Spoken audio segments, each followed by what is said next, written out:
Farmer's Market Reporter, presented by the Chicago Tribune. Let's get acquainted for Golden Mix. Cedric Foster for Montgomery Ward. The 3 o'clock Walgreen News. Meet Tommy Bartlett for Wholesome. And Words and Rhythm will not be heard today due to the World Series broadcast to be heard at this time. It's now 10 seconds before 1:15. We acknowledge the courtesy of these sponsors who have canceled their programs today for the World Series broadcast that follows immediately. Carter Products Incorporated, sponsors of John J. Anthony, and the makers of 4-Way Cold Tablets, sponsors of Cliff Edwards. We take you now to Briggs Stadium in Detroit.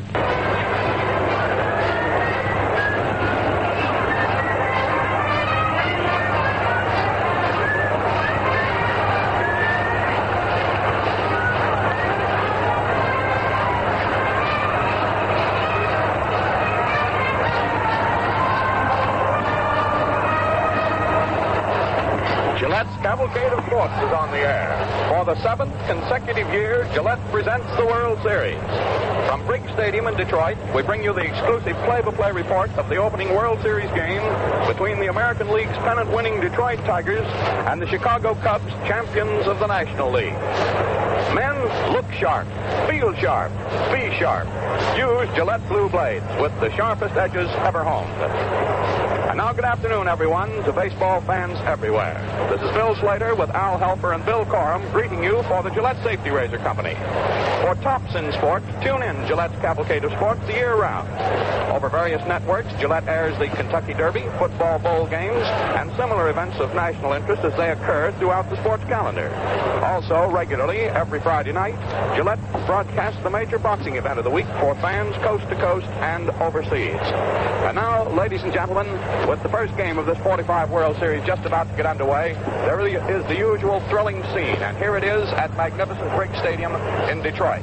It is a splendid baseball stadium. It is upper-decked all the way around, and the high bank ramparts of this stadium are just jam-packed with people as far as you can see. They are people this afternoon dressed in sweaters and heavy coats, and some with blankets, because this is football weather rather than baseball weather that we're having here.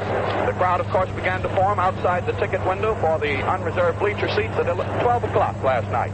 And through the dark hours of the morning, with temperature hovering very close to freezing, they stood there to get those coveted bleacher seats, and they're all packed in there. And standing in the line was a girl and her returned paratrooper. And that's a part of the picture here at Briggs Stadium.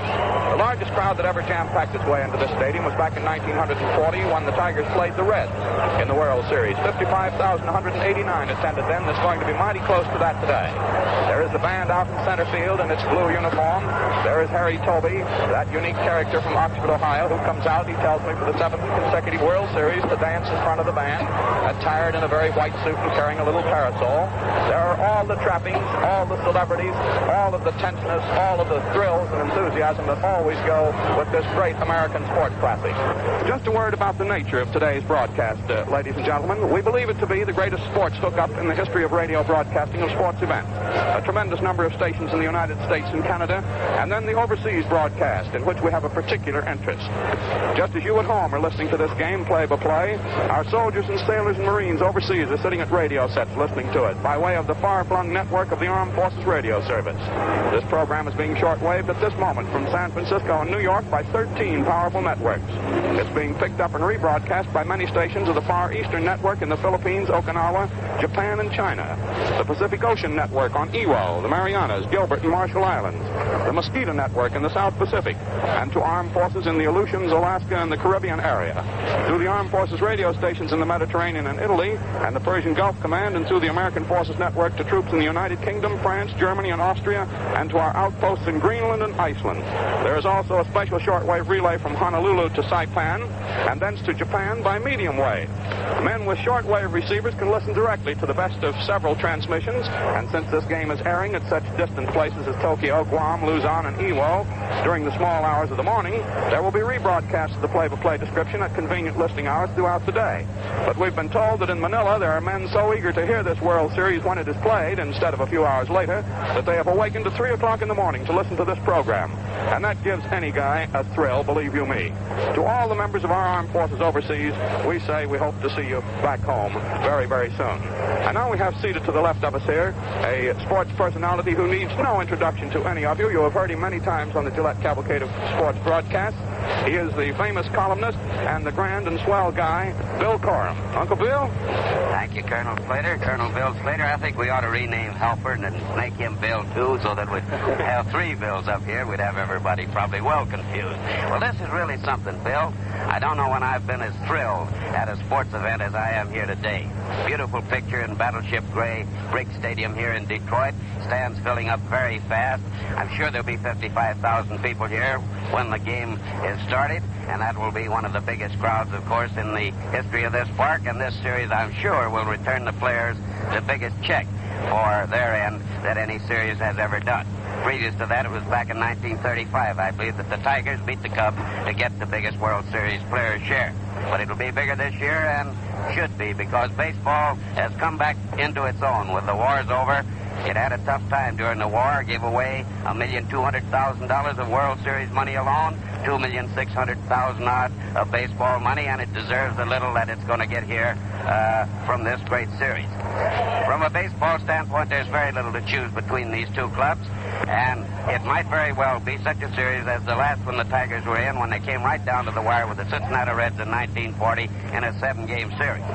The pitchers are both corking good pitchers. Hank Leroy of Fordham, well known in the East, great Yankee pitcher before he went to the Cubs, and of course the hometown boy, the Willoway, Hal Newhouser, one of the great left-handers that the game has produced, and naturally a prime favorite here in Detroit.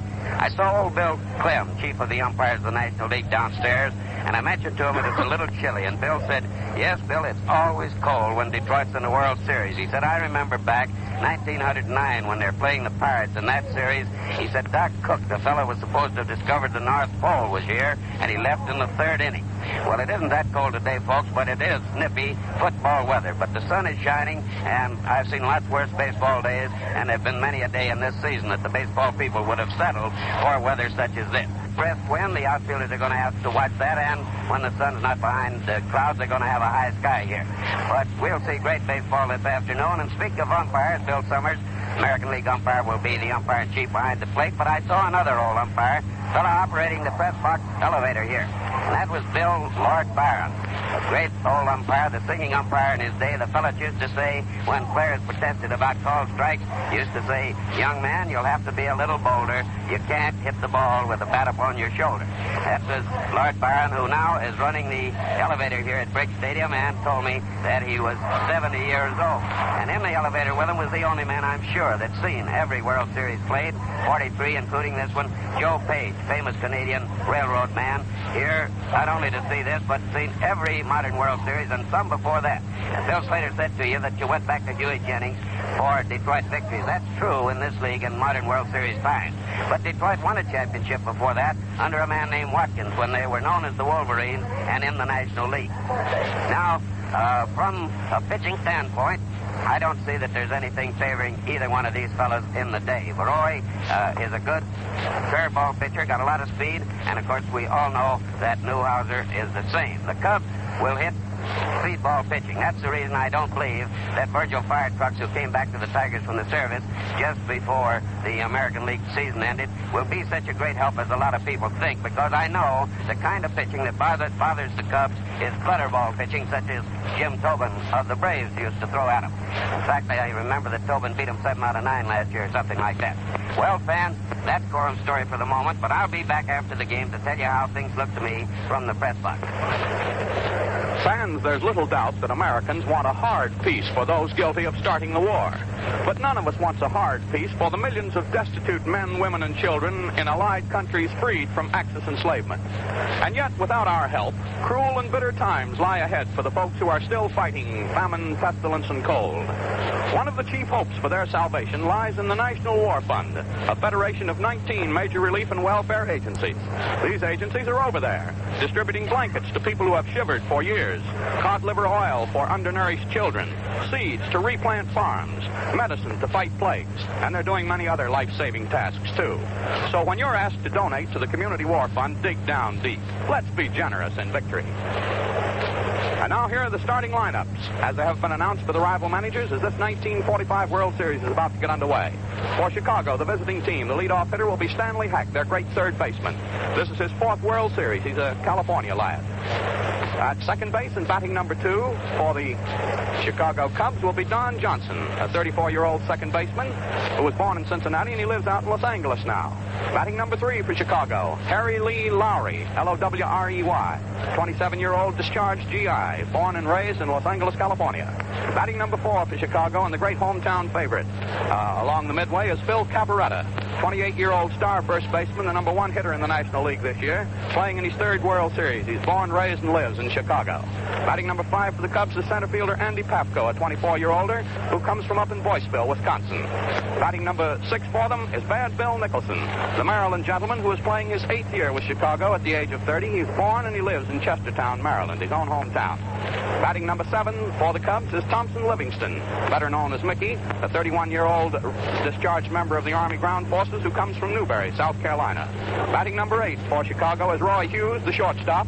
He's a 34-year-older who was born in Cincinnati and lives in Los Angeles, like Don Johnson. And batting 9th and pitching this afternoon for the Cubs in this first ball game is 27-year-old Hank Baroy, the pride of Bloomfield, New Jersey. This is the 3rd World Series for Hank. He pitched 2 with the Yankees. Here's the batting order for the homestanding Detroit Tigers. The leadoff hitter will be 34-year-old James Webb, W-E-B-B. He was born and he lives in Meridian, Mississippi. Batting number 2 for Detroit, Eddie Mayo, their second baseman.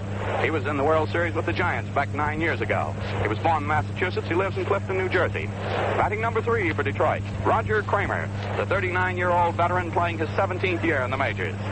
He was born in Beach Haven, New Jersey, and he lives in Manahawkin now in the same state. Batting number 4 for Detroit is Captain Hank Greenberg, discharged recently from the Army Air Forces after distinguished service. Hank at 34 is in his 3rd World Series. And now the Tigers are coming out on the field. Batting number 5 for them will be Roy Cullenbine. He's from Tennessee. Batting 6th will be Big Rudy York, the first baseman. Batting 7th will be Jimmy Outlaw, the 3rd baseman. Batting 8th will be Paul Richards, the catcher. And batting 9th will be Hal Newhouser. Umpire at the plate is Bill Summers of the American League. At first base is Lou Jorda of the National League. At second is Passarella of the American League. And at third is Conlon of the National League. And now, ladies and gentlemen, our national anthem.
Ladies and gentlemen, it's my pleasure to present to you the man who will broadcast the play-by-play of the first half of the ball game.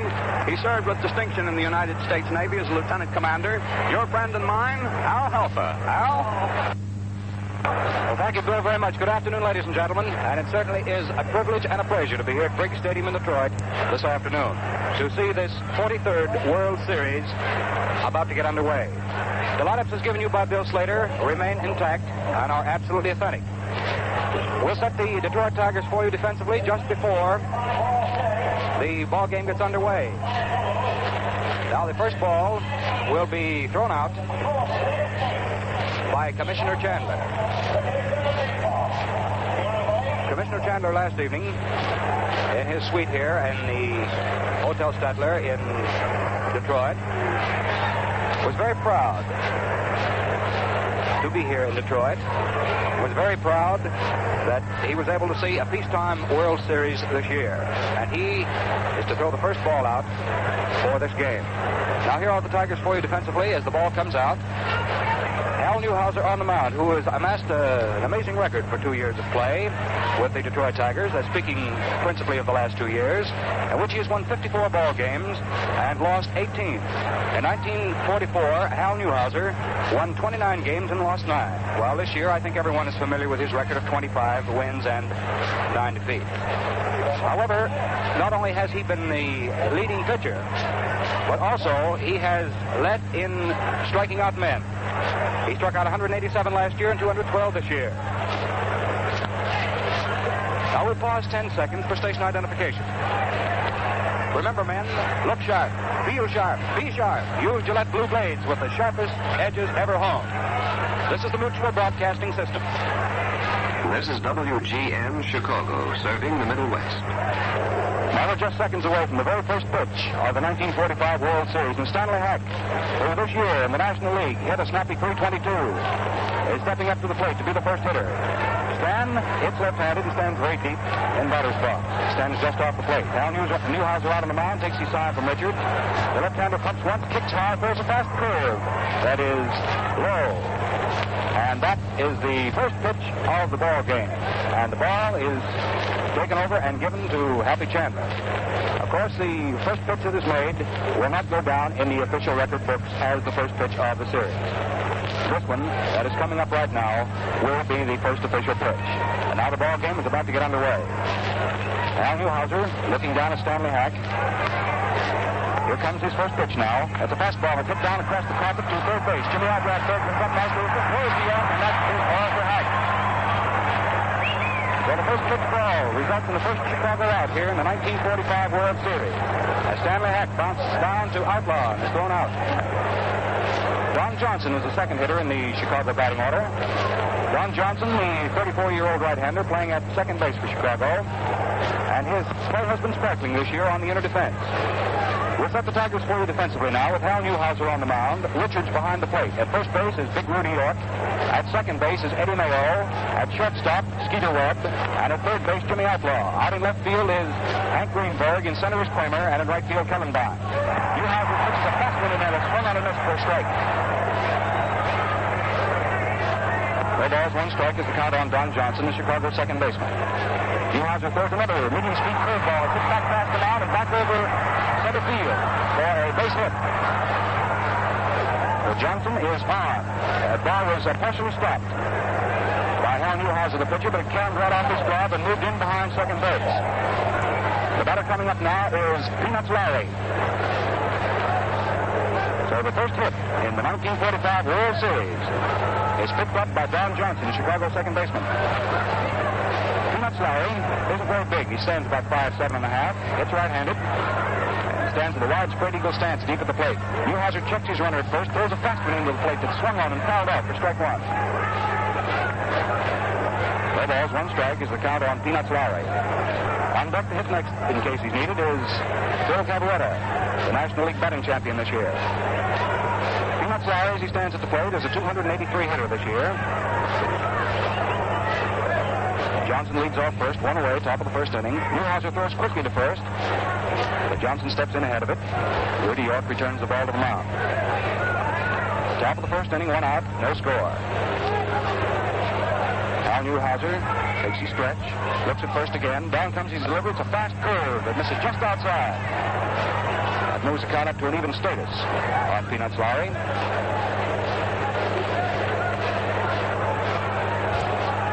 Newhouser again with that gandering check over at first. Delivers a fast curve outside. It's ball two. 2-1. 2 balls, 1 strike. Newhouser taking a little time now. His back visits the rosin bag. Looks around, checks his infield.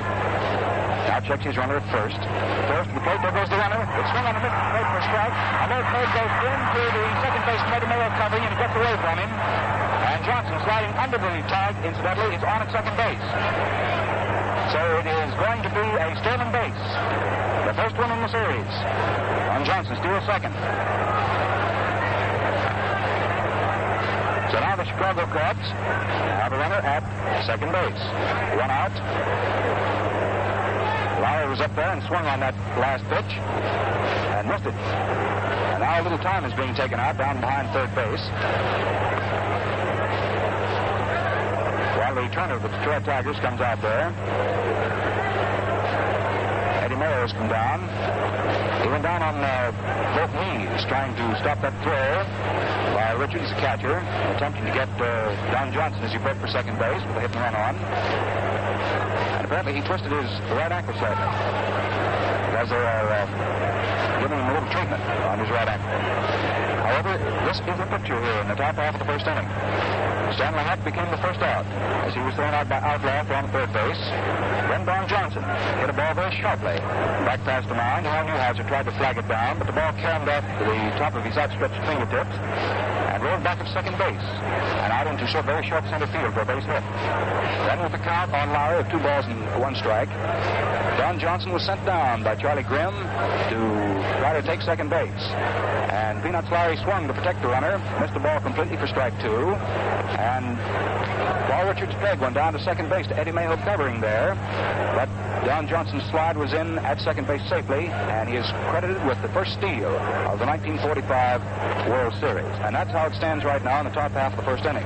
There's no score as yet, but the Chicago Cubs are threatening slightly with a man at second and 1 out. Peanuts Lowry up the plate right now with a count of 2 balls and 2 strikes. And he has an opportunity of hammering in a run here because Johnson is very fleet of foot. Lowry, by the way, in his year's work in the National League, batted in 87 runs. Now Newhouser checks his runner at second. We're ready to go again.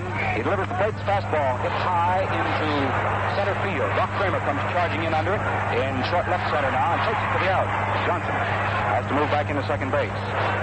So Lowry is out of there, flying out to Doc Kramer for the second out. The batter now is Phil Cavarretta, who was the National League batting champion this year, hitting at .355. And Cavarretta, too, has batted in quite a few runs in the National League. As a matter of fact, he had 96 of them across the plate for his ball club this year. Phil Cavarretta has been in 2 World Series, in 1935 and 1938 with the Chicago Cubs. Played his first series at the age of 18.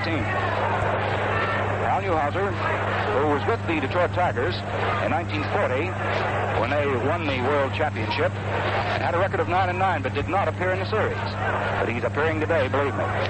He pitches to the plate now, and it's a low, fast curve that gets away from Richards, but he scampers after it quickly, picks it up, and Don Johnson does not break from second base. So that low pitch into the dirt is just ball 1 to Phil Cavarretta. 1 ball, no strikes. Rudy York calls for time, runs over from first base. He wants to say something to this 24-year-old left-hander, Hal Newhouser. Now he trots back behind first. That York is a big fella, believe me. Now Newhouser peers down to Paul Richards. Crafty catcher takes a sign, looks back at second, delivers to the plate, and Cavarretta takes another low curve that bounces into the dirt for ball 2. Richards came up with it very nicely, kept it from going through. There are 2 outs on Chicago here in the top half of the first inning, and Don Johnson, with a single and a steal of second, is on at second. There's no score. Newhouser stretches, again checks second base, delivers a fastball to the plate that is hit down across the carpet towards second base. Eddie Mayo comes in, picks it up, flips it over to Rudy York, and it's not in time. It's not in time at first base. And it goes as a base hit for Phil Cavarretta, a very slow roller down to second base. And Johnson moves over to third on the play. So Chicago now has runners at first and third, 2 outs, and Andy Pafko hitting at .298 for his season's work in the National League. And he can go get him out in center field. He's really a speed merchant. Pafko has hit in 111 runs in the National League this year. He has his opportunity now with 2 outs and runners at first and third. The first pitch is made to him, and it's a low, fast curve on the outside for ball 1. So here in the top of the first inning, there is no score, but the Chicago Cubs are threatening, and Hal Newhouser is waiting around in hot water. He delivers the plate, a fast, low curve that gets away from Richards and rolls back. Here comes Johnson breaking from third, and he comes on in the score. And moving down to second base, very easily on the play, is Phil Cavarretta. And it is judged to be a pass ball. So Johnson scores the first run of the 1945 World Series on a pass ball. Cavarretta, with his fastball, has moved down to second base. And now Andy Pafko is going to be purposely put on. There's ball 3 and ball 4 on the outside. Bill Nicholson is coming to the plate now. It's a 1-0 ball game in favor of the Chicago Cubs. Newhouser delivers to the plate. Nicholson has a long drive going out into right field. Going way over and getting under it now is Tony Klein, and he can't make the catch. It falls behind him. In comes 1 run, and Nicholson winds up at third base. 2 runs came pouring across the plate as right on the heels of Cavarretta came a guy by the name of Andy Pafko. We told you he could run, and he really moved. And it's very quickly now 3-0 in favor of the Chicago Cubs of the National League as Nicholson hit one deep back with a 370-foot sign in right field. And Cullenbine could not come up with it, so it's a triple for Nicholson. Hit the right. That's the third hit. Good for runs 2 and 3. And the batter to plate now is Mickey Livingston, hitting right-handed. Swings in the first pitch and doesn't get it. For strike 1. Nicholson leading off at third base. Down comes the next pitch, and there's a ball hit back to second base. And out into center field on the ground all the way for a base hit, and the 4th run comes in for Chicago. Mickey Livingston hit right back through the middle.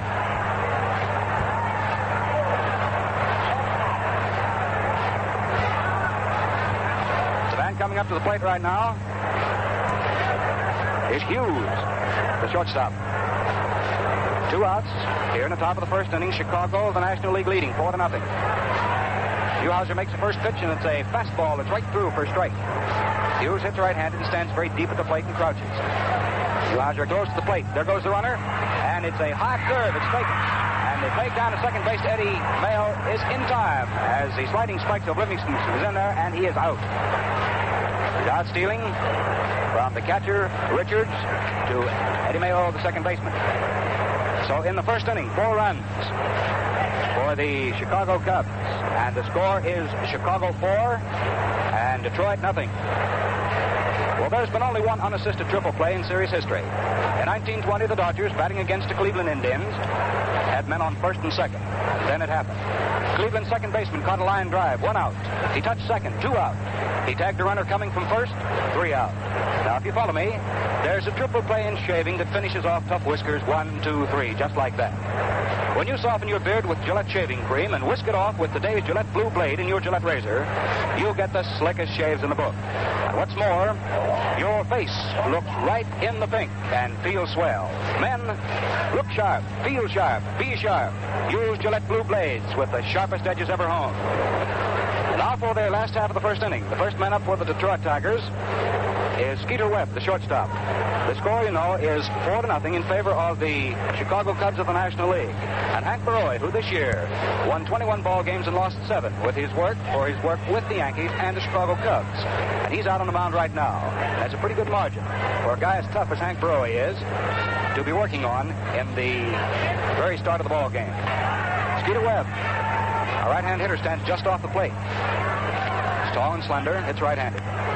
Roy tries a fast curve that's in and over for called strike 1. No balls, 1 strike. That's the count on Skeeter Webb, the Detroit shortstop.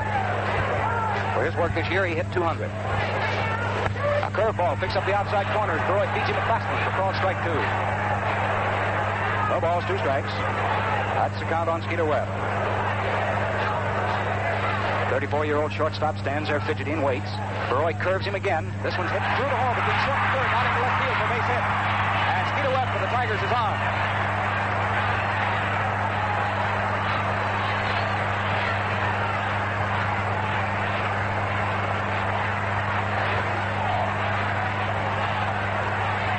So the Tigers here in the last half of the first inning are trying to fight their way back as Skeeter Webb singles on the ground all the way and into left field. And here is Eddie Mayo. This is the second World Series Eddie has played in. He played in the 1936 World Series, but he was a New York Giant at that particular time. He's hitting .286 for the season. Hits left-handed. Roy throws a fast curve low for ball 1. The outfield is fanned around slightly toward right field for this left-hand hitter. Mayo has an overly closed stance as he stands deep at the plate. Mayo moves that bat back and forth. Roy comes down with his next pitch. It's fastball. It's right back through the middle, out into center field for a base hit. Skeeter Webb goes down to second and holds on. It's a single for Eddie Mayo, pounded back through the middle. That is hit number 2 of Hank Baroy.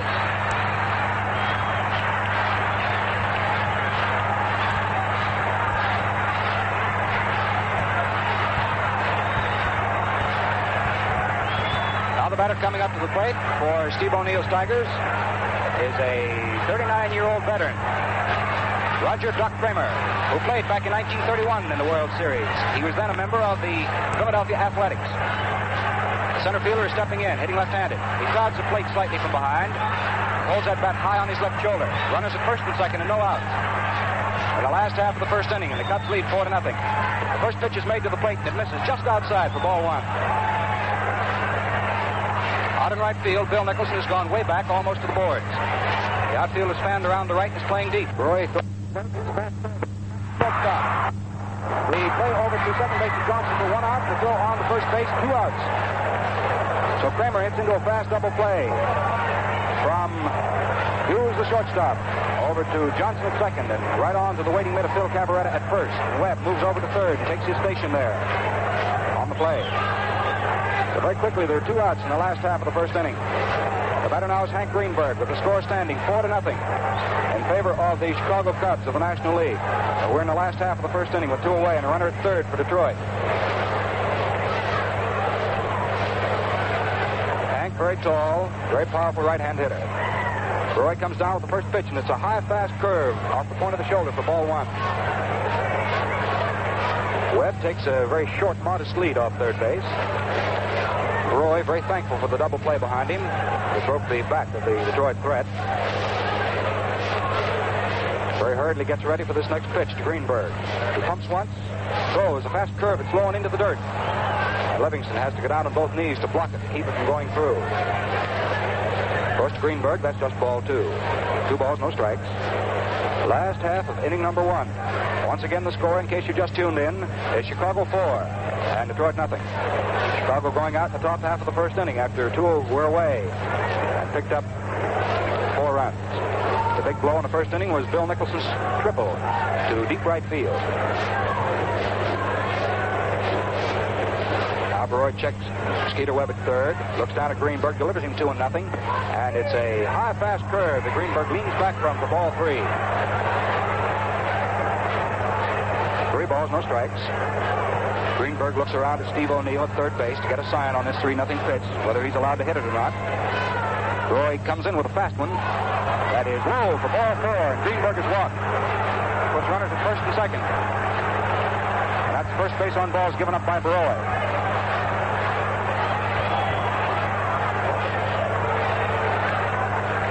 Now down at the plate is Roy Cullenbine. Cullenbine is a switch hitter, and against the right-hand pitching of Hank Roy, he'll be up there hitting left-handed. It's a pretty good size fellow, hits a long ball. 2 outs here in the last half of the first. Runners at first and third for Detroit. Chicago leading 4-0.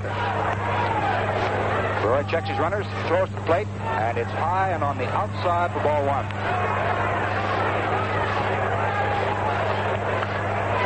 Greenberg steps off first. Skeeter Webb steps off third. The outfield is fanned around the right and is playing deep. Cullenbine. Cullenbine this year in the American League hit .272. Batted in 92 runs for the club. Widespread eagle stance at the plate, stands about midway in batter's box. Roy throws him a change of pace curve that's high for ball 2. 2 balls, no strikes. Roy monkeys around with the rosin bag.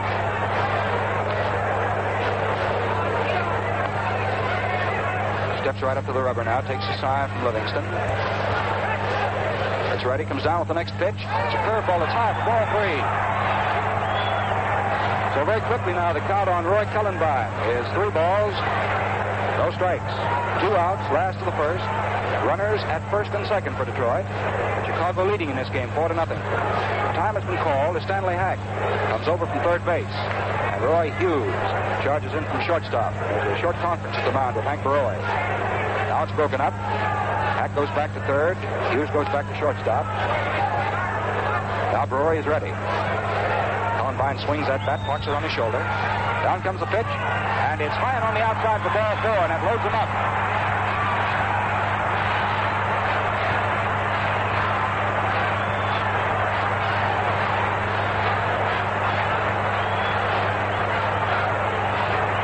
Charlie Grimm, the Chicago manager, has just come charging out of the Chicago dugout behind first base. He walks out and talks to Hank Roy and then slaps him on the back.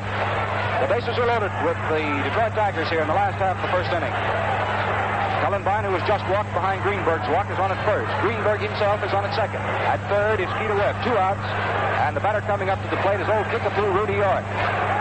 Draft this year's batting percentage hasn't been terrifically high, but he's been a timely hitter. He's hit 18 home runs this year. He's hitting at .265 for his work in the American League. He's facing now Hank Baroy. The bases are loaded. York takes a fast curve in there for a strike. No balls, one strike is a count on Rudy York. You know, this guy Hank Baroy, in his work in the American League before coming over to the National League, was sort of a menace to these Detroit Tigers. Beat him 11 times. York swings on the next pitch, and there's a looping fly ball going out into very short right field. Cavarretta goes back and steps across into foul territory behind first base. Takes it for the out. That's all for York. Fouling out to first baseman Phil Cavarretta. In the last half of the first inning, no runs for the Detroit Tigers. 2 hits, 3 men left, and there were no errors. So at the end of 1 full inning of play, in this first game of the 1945 World Series at Briggs Stadium in Detroit, the score is Chicago 4 and Detroit nothing. We pause 10 seconds for station identification. Remember, men, look sharp, feel sharp, be sharp. Use Gillette Blue Blades with the sharpest edges ever honed. This is the Mutual Broadcasting System. This is WGN Chicago, serving the Middle West. Now for inning number 2 here at Briggs Stadium in Detroit. The first man up for the Chicago Cubs is going to be Roy Hughes, the shortstop. If you recall, he was left at the altar when Livingston was caught by Richards trying to steal second base. So Hughes will be the first man up. He'll be followed by Hank Baroy. Al Newhouser makes the first pitch, and this right-hand hitter swings on a high curve and misses for strike 1. The first half of inning number 2. Newhouser bends that left elbow again. There's a fast one swung on and fouled right back into the screen. So very quickly now, the count on Roy Hughes, the Chicago shortstop. No balls, 2 strikes. Right-handed hitter standing very deep at the plate. Hughes hit .257 with Chicago this year. Newhouser taking a sign from Richards. Pumps once, twice. Throws a fastball. It is in there for called strike 3. There's our first strikeout in the series. Al Newhouser hangs it up. He struck out 212 this year. In 2 years' work, in 44 and 45, he struck out 399 men. And Hank Baroy's coming up to the plate now. Hank with Chicago, as a hitter, batted at .171. Hank played in 2 World Series before. As Bill told you a little earlier in the broadcast, he played in the 42 and 43 World Series against the St. Louis Cardinals. He's a right-hand hitter. Powdered that ball pretty well when he gets a hold of it. Newhouser tries a change of pace curve on him. It's inside. Ball 1. Hal comes right back. Roy takes. It's a good called strike right above the knees, right through the middle. 1-1 on Hank Baroy. 1 away in the top of the second inning for the Chicago Cubs. The score stands Cubs 4, the Tigers nothing. Newhouser pitches a fastball that's nicely in and over. 1 ball, 2 strikes.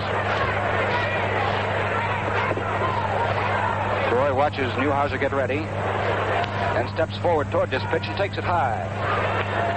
That levels the count off. 2-2. 2 balls, 2 strikes. Hank hitting right-handed, standing just off the plate. Newhouser delivers a fast curve that slides off just outside. Now the count is 3-2. The first full count we've had on any batter in this game. 3-2. Newhouser delivers a fastball through and swung on and missed for strike 3. That's all for Baroy. That quickly is strikeout number 2 for Newhouser. Batter up the plate now is Stanley Hack. Hack came up in the top of the first inning, bounced one down to Jimmy Outlaw and was thrown out. Newhouser southpaws him. His left-hand hitter takes a strike. Just off the belt buckle on the inside slide. No balls, 1 strike. Newhouser comes back with a curveball and swung on a miss. Strike, and that was a medium speed curveball. Almost curved into the way of first base. Hack had a notion not to strike at it, but he finally did and missed it. He swings on the next pitch and beats a foul down back of third base. Count stays. No balls, 2 strikes. 2 outs, top of the second inning. And the Chicago Cubs are leading in this ball game 4-0.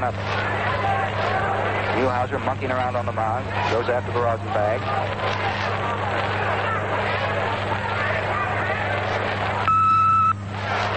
Now he's ready to pitch. Throws, and the fast curve swung on a miss for strike 3. So Newhouser strikes out all three men to face him here in the second inning. Third strikeout of the day. Nothing across. The score at the end of 1.5 innings, Chicago 4 and Detroit nothing. Well, on terminal leave from the Navy, and right here beside me is Gordon Stanley Mike, Mickey for short, Cochran, player-manager of the pennant-winning Detroit Tigers of 1934, the world champion Tigers of 1935, one of the greatest catchers of all time. Mickey Cochran, come on in here and tell the fans why you've been dubbed Black Mike for years and years. Hello, fans everywhere, and hello, Detroit. Well, they call me Black Mike because I've got the toughest set of whiskers in Major League history, bar none. But say, those ebony spikes of mine are duck soup for that Gillette blue blade. Yes, sir, shaving is mighty quick and refreshing for me. Well, tell me, Mickey, what's the difference between the Gillette blue blade and ordinary blades? All the difference in the world, Al. They're sharp, plenty sharp. Thanks, Mickey Cochran, and remember, fans, look sharp, feel sharp, be sharp. Use Gillette blue blades with the sharpest edges ever honed. Now for the last half of inning number 2, with the score standing Chicago 4 and the Detroit Tigers nothing. The first man up at bat for Detroit is going to be Jimmy Outlaw. Jimmy hit .274 in the season for the Detroit Tigers in the American League, playing not only as a third baseman but also as an outfielder. He's a right-hand hitter, stands deep at the plate, and opens his stance slightly toward third. Now Roy starts his pumping motion, makes the first delivery. It's a fast curve. It's swung on. There's a high foul ball going up behind first base. Bill Cavarretta comes over near the Chicago dugout and snags it for the out. That's all for Outlaw. Fouling up and out to first baseman Cavarretta. Paul Richards, nice-looking, tall, dark-haired catcher of the Detroit Tigers, is stepping up to bat right now. Richards hit .252 in the season. 37-year-old veteran has a lot of baseball knowledge tucked in the back of that head of his. He hits right-handed and stands very deep at the plate. Roy pumps once, kicks, throws a change-of-pace curve that swung on and fouled off for strike one. No balls, one strike. That's the count on Paul Richards, the Detroit catcher. We're in the last half of the second inning. Score, Chicago 4, Detroit nothing. Roy throws a three-quarter overhand fastball. It's on the inside. That's ball one. 1 ball, 1 strike. The outfielder, Richards, is playing him as a pull hitter in the left field. They're not playing him very deep, incidentally. He's not known as a long ball hitter.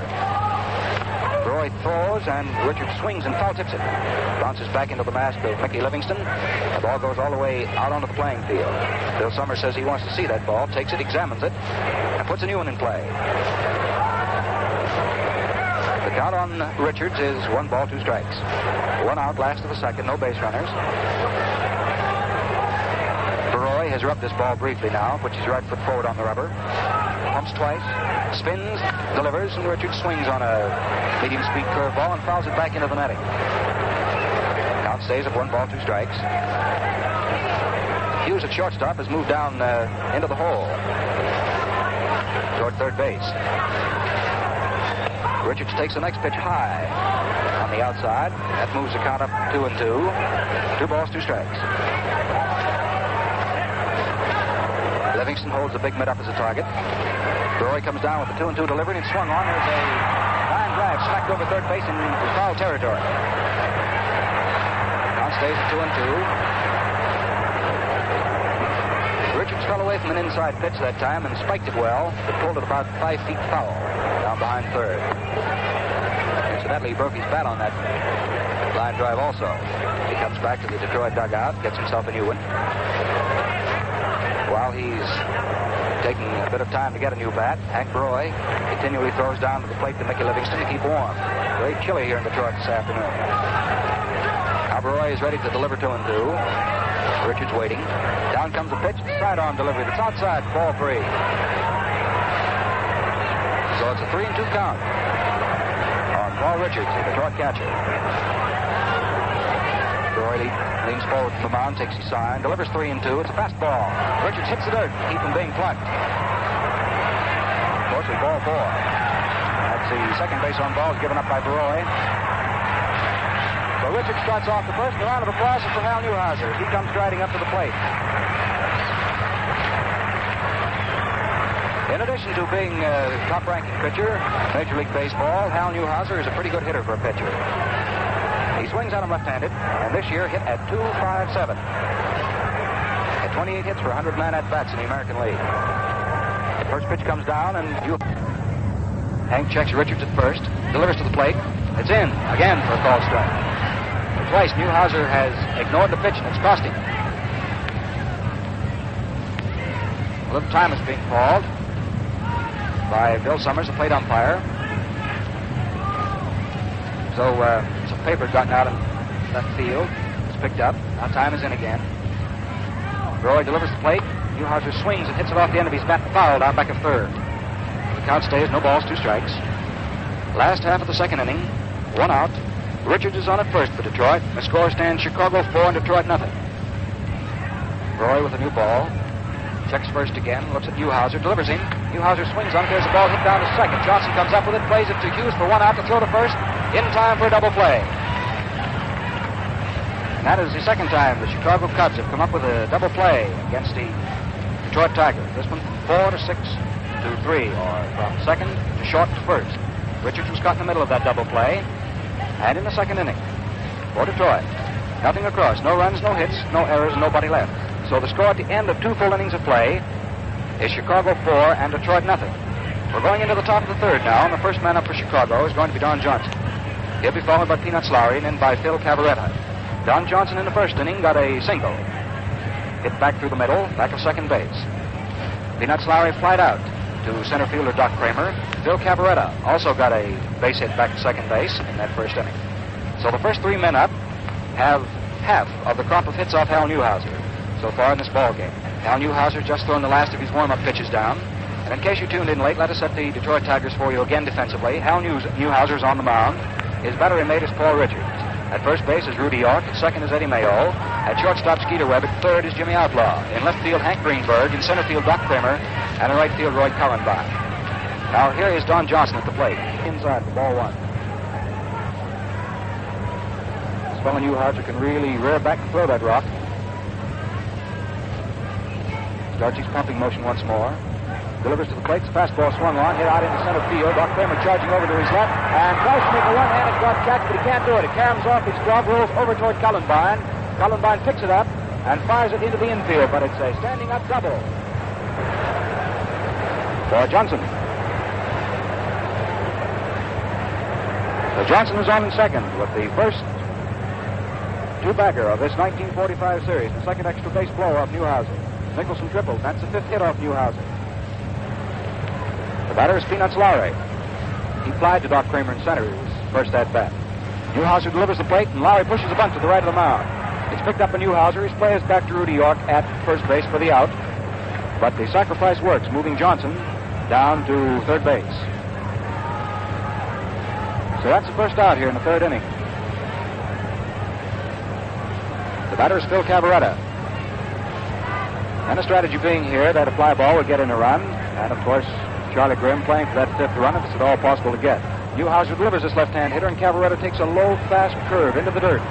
Ball 1. Richards very nicely came up with it. Johnson leads off third, 1 away. Newhouser checks third. Delivers the plate. It's a fastball hit out into center field, and the gut's in for a base hit. In comes Johnson very easily to score the 5th Chicago run. Cavarretta is on with a looping fly ball hit into center field for single. That is hit number 6. Run number 5 on Newhouser.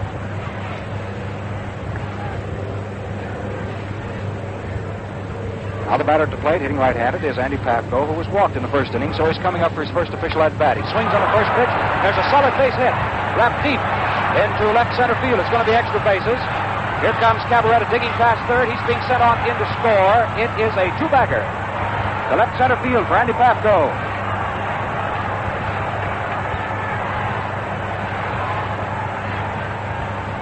So that's hit number 7 off Newhouser. Run number 6. And the Chicago Cubs lead over the Detroit Tigers 6-0, and we're in the top half of the third inning of this first game. Andy Pafko belted one on the line at left center field.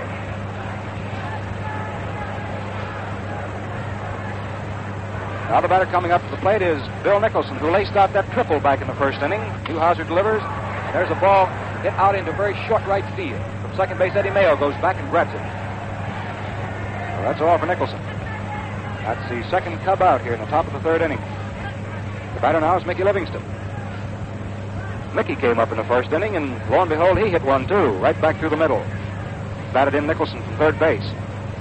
He's a right-hand hitter. Takes the first pitch, and it's right nicely over for a called strike.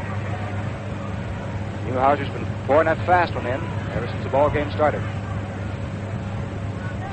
Down comes the next pitch and swung on and missed. Strike two. That was a fast curve just off the inside corner, right tight up against the hitter's fingers. Pafko leads off second. Down comes the next pitch, and there's a fastball hit right back through the middle. Out in the center field for a base hit. Pafko comes tearing around third. Charlie Grimm waves him on in, and it's the seventh run for Chicago.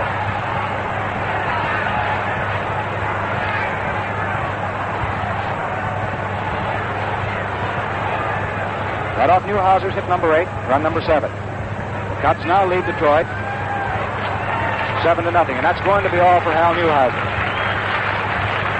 So Hal this afternoon pitches himself 2 2/3 innings. 2 2/3 innings. He's coming out of there. We're going to have a new pitcher for Detroit. The score stands right now at 7 for Chicago and nothing for the Detroit Tigers. Coming out from behind left field, way back with the 440-foot sign back in the runway, is the new Detroit pitcher. And it's particularly difficult for us here in our vantage point to see who it is. I believe it is going to be Al Benton. He's a right-hander. Yes, I believe so. Al Benton, a Navy dischargee, is undoubtedly coming into the ball game. They pick him up by that slight limp in his right leg. You know, he had it broken the fore part of the season down in Philadelphia. A batted ball off the bat of Bob Estrella. Leapt right back to the mound, and the result was that Al Benton, the big right-hander, was out for about 6 weeks. Al Benton is coming into the ball game.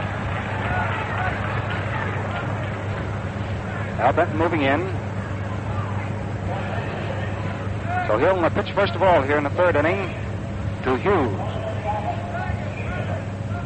Now that Benton has taken his position down on the mound, he'll be given an opportunity to throw a few warm-up pitches down to his battery mate, Paul Richards. Now with the change of the pitcher out on the mound for Detroit, let us set them again for you defensively. Al Benton is on the mound. Benton this year won 13 ball games for Detroit and lost 8. He pitched 192 innings, gave up 174 hits, struck out 77 men. That was quite a record for a guy that had a 6 weeks layoff with a broken leg. And he's out there now for Detroit. And here in the third inning, he will pitch first of all to shortstop Hughes of Chicago. Now the man on at first base, that's Mickey Livingston, and his single just hit in the 7th run for the Chicago Cubs. Livingston is the responsibility of Hal Newhouser, who's leaving the ball game. Al Benton takes on the ballistic burden for Detroit. Now Hughes, a right-hand hitter who struck out for Hal Newhouser in the second inning, so he's coming up for his second at-bat, and he's 0 for 1. He's ready to face Big Benton. Al makes the first pitch, and it's a fast curve under the knees and on the inside. Ball 1. Benton looks pretty fast this afternoon, too. There are 2 outs here in the top of the third inning. Benton delivers. There goes the runner. The ball is taken at the plate. Peg is down to Eddie Mayo at second in time. And that is all for Livingston. Twice now he's been cut down trying to steal. Richards has gotten him both times. Both times it has been Eddie Mayo, the second baseman. So in the third inning, 1, 2, 3 runs for the Chicago Cubs on 1, 2, 3, 4 hits. Nobody left, and there were no errors. So at the end of 2.5 innings of play, the score stands Chicago 7 and Detroit nothing. A while ago, you fans heard Mickey Cochran, who piloted the Detroit Tigers to a world championship just 10 years ago this month, tell what slick, easy shaves he gets with today's Gillette Blue Blade. Now, there are millions of shavers just as enthusiastic as Mickey Cochran about this finest of razor blades. In fact, the Gillette Blue Blade is number 1 in preference the world over because it's number 1 in sharpness. Yes, today's Gillette Blue Blade has the sharpest edges ever honed.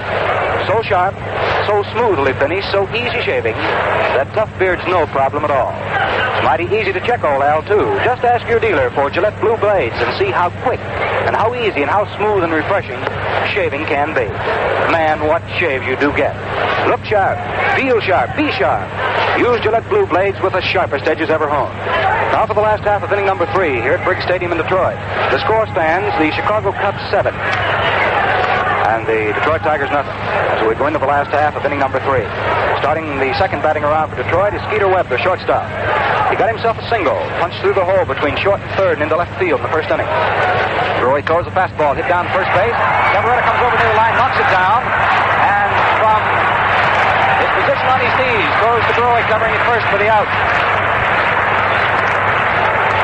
Very nice play on the part of Phil Cavarretta, knocking down a hot ground smash down behind first base. Phil came up with it to his knees and threw to Hank Baroy, covering it first. That so far has been the infield play of the day. The batter is Eddie Mayo, hitting left-handed. He singled back through the middle in the first inning, so he has 1 hit and 1 try. Left-hand hitter with an overly closed stance. Baroy throws a fast curve in there that bites over the inside corner. Called strike 1. No balls, 1 strike. 1 out, last of the third. Baroy delivers, and there's a ball hit foul down the left field line and up into the second tier. No balls, 2 strikes.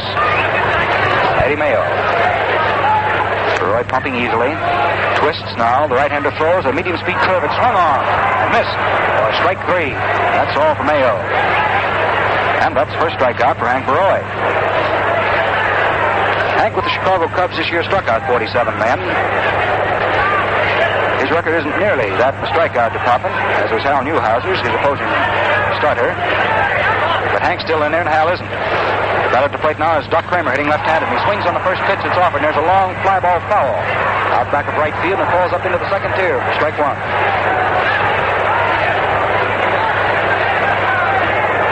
Doc Kramer can hit a pretty long ball when he gets a hold of it. Pulls him mostly into right field, and they play him as a pull hitter to right. Roy feeds him a fast curve under his knees this time. That levels his count off at 1-1. 1 ball, 1 strike. Last half of inning number 3. 2 outs for the Tigers, no base runners, and Chicago in front 7-0. Roy delivers a medium-speed curveball, swung on and missed. For strike 2. Kramer tried to take a hitch in his swing that time to time that ball and meet it. But he started to lash out for it much too soon. So he just finished on with his swing and took the second strike. 1 ball, 2 strikes. Roy throws. There's a fastball. It's curving low. That makes it an even count now on the center fielder of Detroit. Roger Kramer has 2 balls, 2 strikes. Doc digs his spikes in good there at the plate. There's a high, fast curve right off the point of the shoulder. Kramer, he just leans back to take ball 3. Full count on Doc. 3-2. 2 outs, last of the third inning. Nobody on for Detroit. Roy pumps, throws easily. It's a fastball low and on the outside for ball 4. Kramer gets himself a base on balls. That's the third one given up by Baroy. Now with 2 away here in the last half of the third inning. The man coming up to the plate is Hank Greenberg.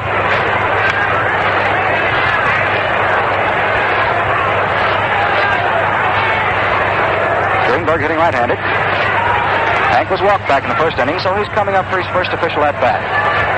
Tall, slender right-hand hitter. Swings on the first pitch viciously and doesn't get it.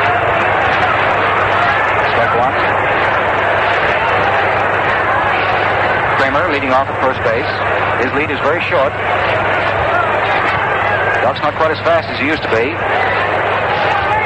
Roy tries a change of pace curve on Greenberg, and Hank has to hit the dirt. Keep from being plunked. And gets up, and he was just grazed on his left shoulder. And Summers comes out and says he was hit with a pitch. So Hank moves down to first base. That ball was a fast, high, tight inside curve. And Greenberg just got out of the way of it at the time, and the ball just grazed across his uniform blouse. On his left shoulder point. So he's put on. It's the first hit batsman we've had in the series. That moves Kramer down to second base. That brings up Roy Commenbine. Matter of fact, that's the first time that Baroy this year has hit anybody.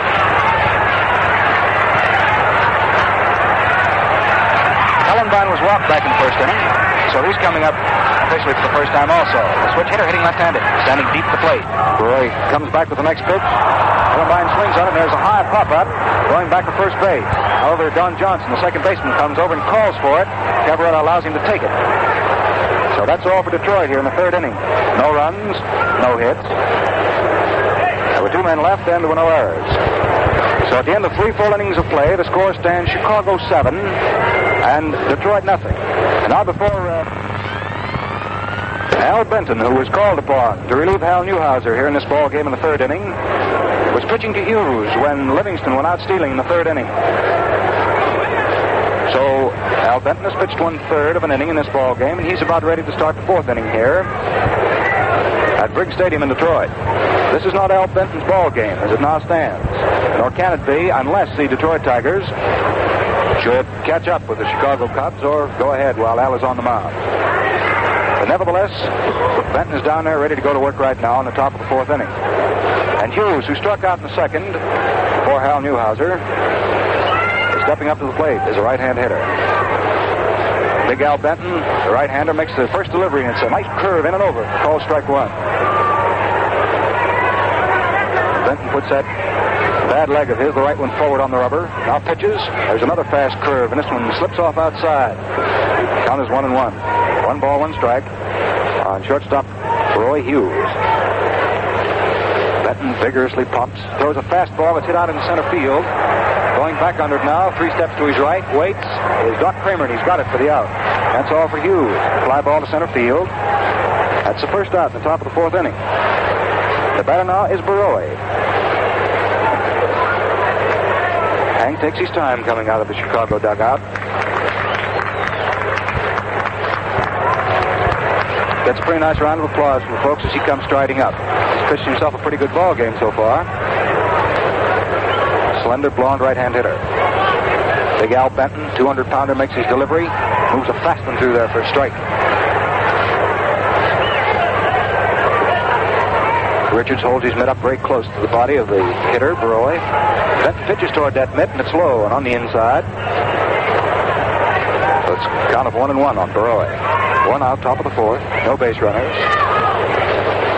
Benton throws a fastball. It's swung on by Baroy, and there's a high foul ball going back to first base. Rudy York is chasing it way over near the stands, and he can't get it. It's right into the stands. Rudy gave that ball quite a rundown. For a big fellow, that Rudy York gets around pretty well. It's pretty fast. Baroy standing right at the plate waiting now for this new ball to be rubbed up by Benton.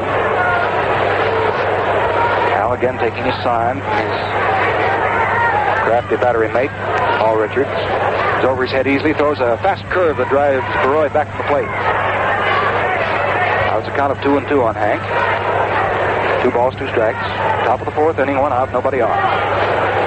Benton comes down with a fast delivery that's swung on, beaten down into the ground, foul to the right of the plate. The count stays off at 2-2. A lot of chatter on that Detroit infield right now. They're talking it up big to Benton. He delivers a fastball. It's swung on and missed. Baroy spins all the way around as he strikes out. That's twice Baroy struck out. He's 0 for 2 as a batsman today. First strikeout for Benton. That's the 4th Chicago Cup to go down via the strikeout route.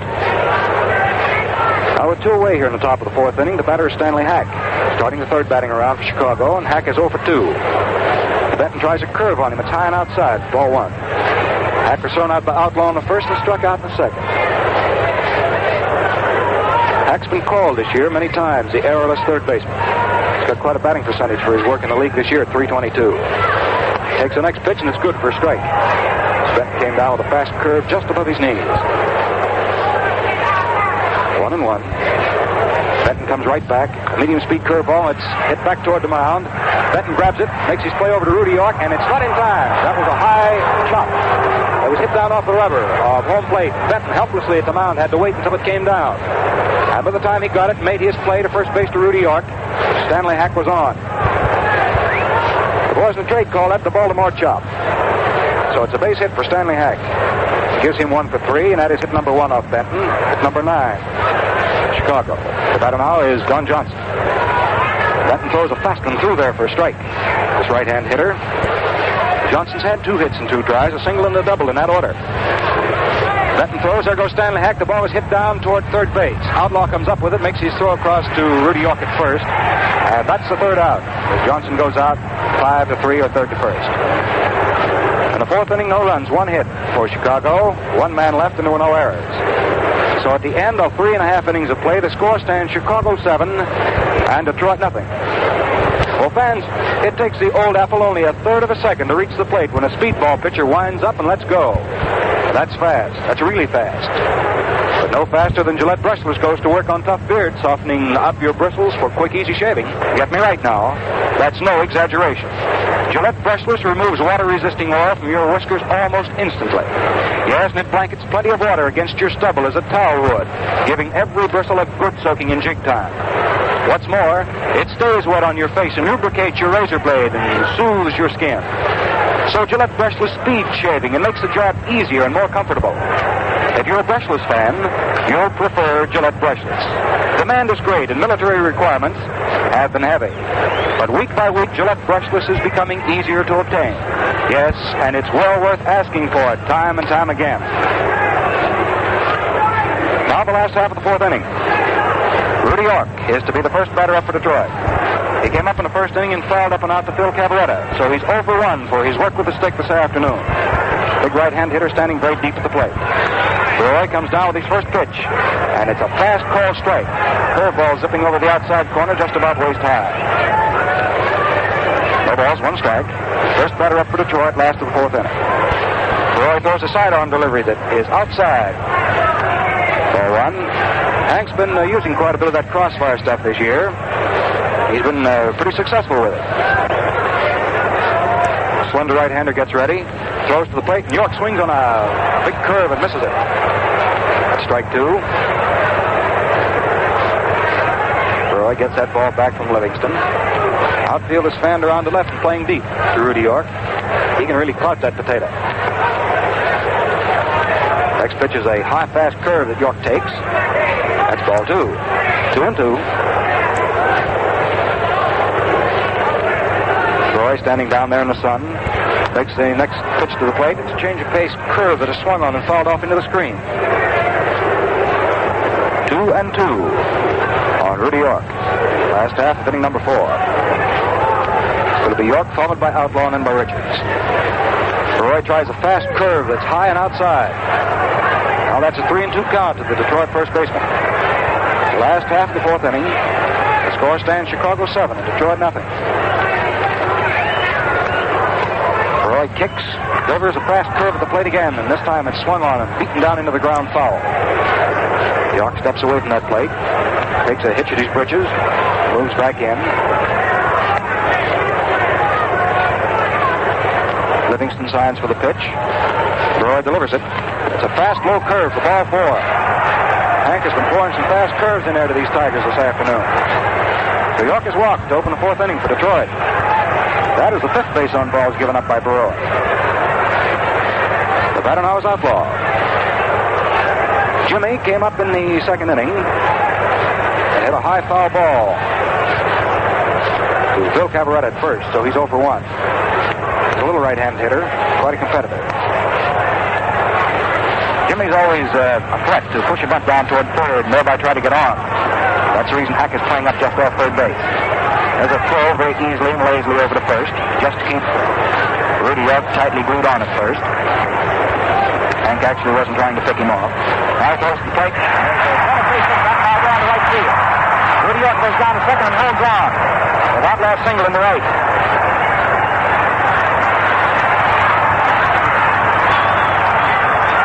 Number 3 after all. Hank gave up a pair of hits in the first inning, but the double play got him out of a lot of trouble.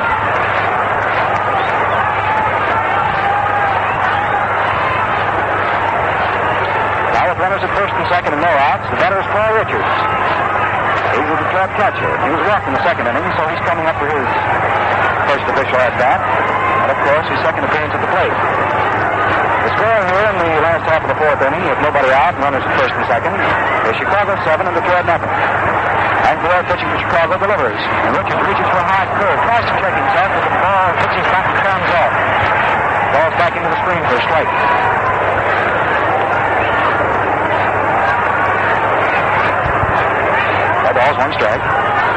Richards holds that bat high off his right shoulder. Roy delivers, and it's outside. It makes the count 1-1. 1 ball, 1 strike. York leads off second, Outlaw off first. That Outlaw can run. Now Roy settles down, delivers. A medium speed curveball. Swung on and missed. Richards turns around and says something played umpire Bill Summers. Bill just shook his head back and forth. 1 ball, 2 strikes is a count on catcher Richards of the Detroit Tigers. Cub pitcher comes down with his next offering, and a swung on and missed. Oh, strike 3. Fast inside curve. Richards is out of there. Strikeout number 2 for Hank. Batter now is scheduled to be Benton. Al Benton, the pitcher. Don't think, however, that Benton's going to do any hit.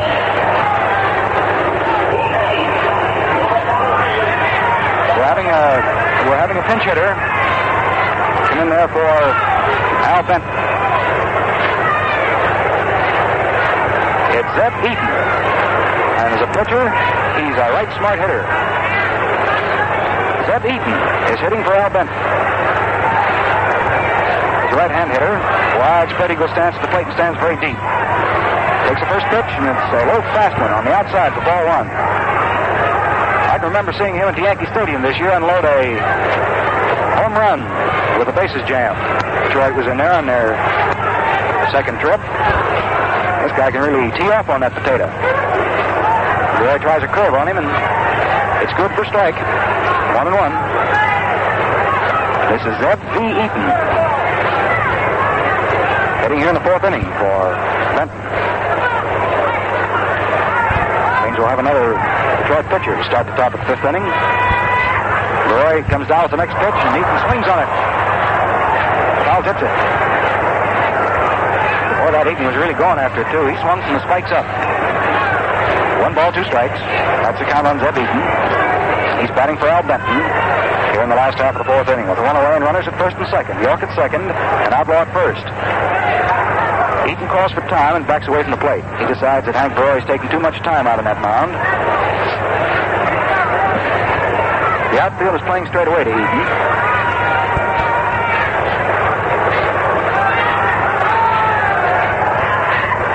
Down comes the next pitch. Zeb swings on it and misses for strike 3.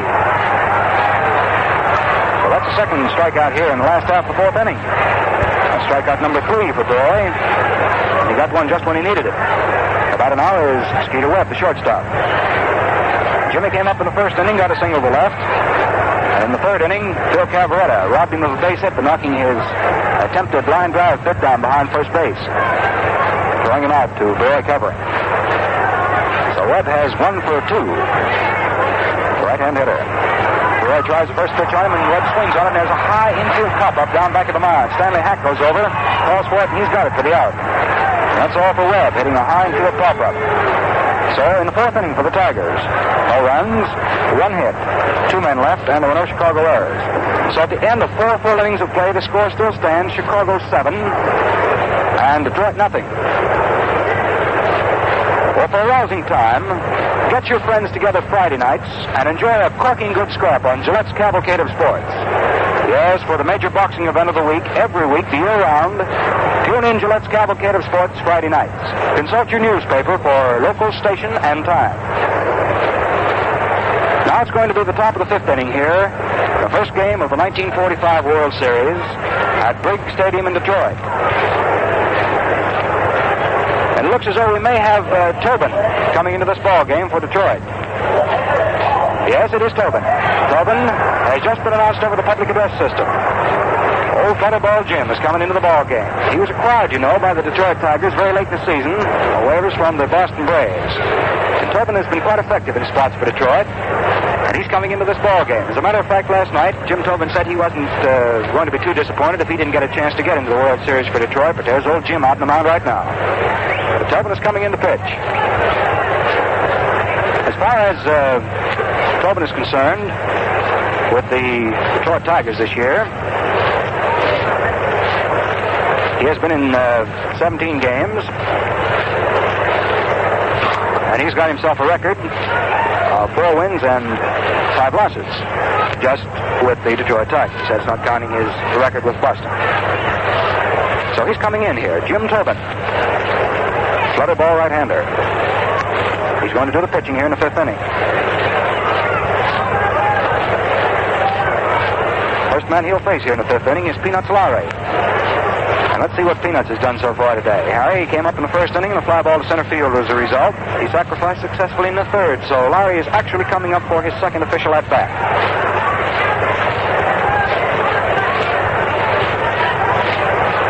Lowry hitting right-handed, and Tobin tries a sidearm delivery on him and gets it in there for a strike. First ball, Tobin throws. Medium speed curve. Jim pumps once, twists, throws a sidearm delivery that's hit down to shortstop. Webb comes up nicely with it. There's his throw over to Rudy York at first, and that's all for Lowry, going out from short to first, 6-3. The batter now is Phil Cavarretta.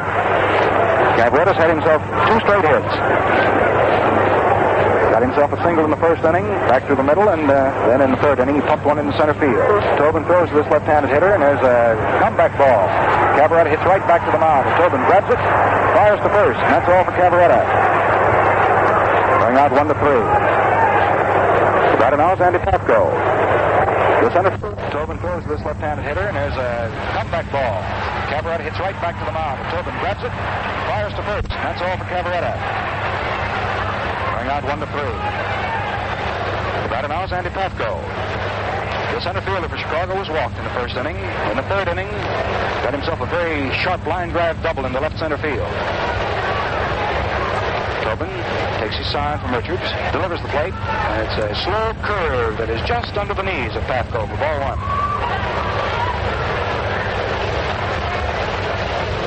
Sidearm delivery, crossfire is outside. Ball 2. 2 balls, no strikes. 2 outs, top of the 5th.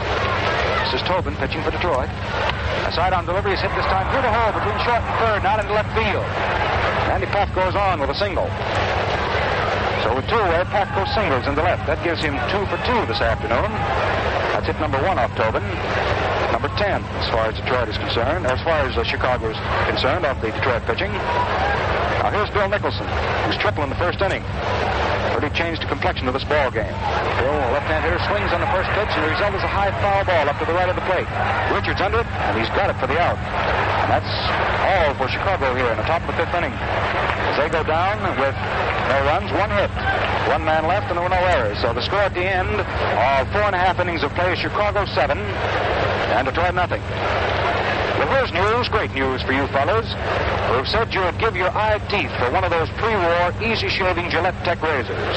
Yes, thanks to the atomic bomb and plenty more, the famous Gillette Tech is coming back again on dealers' counters all over the country. Your dealer may have one today, tomorrow, or next week.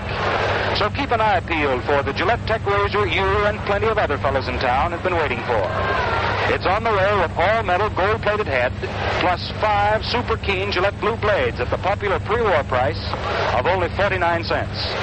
What shaves you get, how quick, how easy, how smooth and refreshing. Yes, half-a shaves are here again. Ask your dealer for your Gillette Tech razor with 5 perfect shaving Gillette blue blades at 49 cents. Well, now, ladies and gentlemen, I've had an awful lot of fun doing this first 4.5 innings. But a fella I consider to be one of the finest friends I've ever had, who's my associate all year long, is Colonel Bill Slater, who will bring us the last portion of this ball game play-by-play. All right, Bill, go get him. Thank you, Al Halfer. The first batter up for the Tigers here in the last of the 5th is going to be Eddie Mayo, their second baseman. Eddie hits left-handed, and he's had 1 hit out of 2 times up. Stands pretty deep in the batter's box, takes a look out at Hank Baroy on the mound, and Baroy gets ready to pitch to him. Here's that smooth wind-up, and the pitch comes in low for ball 1. 1-0 the count on Mayo. Mayo lives in Clifton, New Jersey, and Baroy lives in Bloomfield, New Jersey. So you've got a couple of New Jersey residents going at it here now.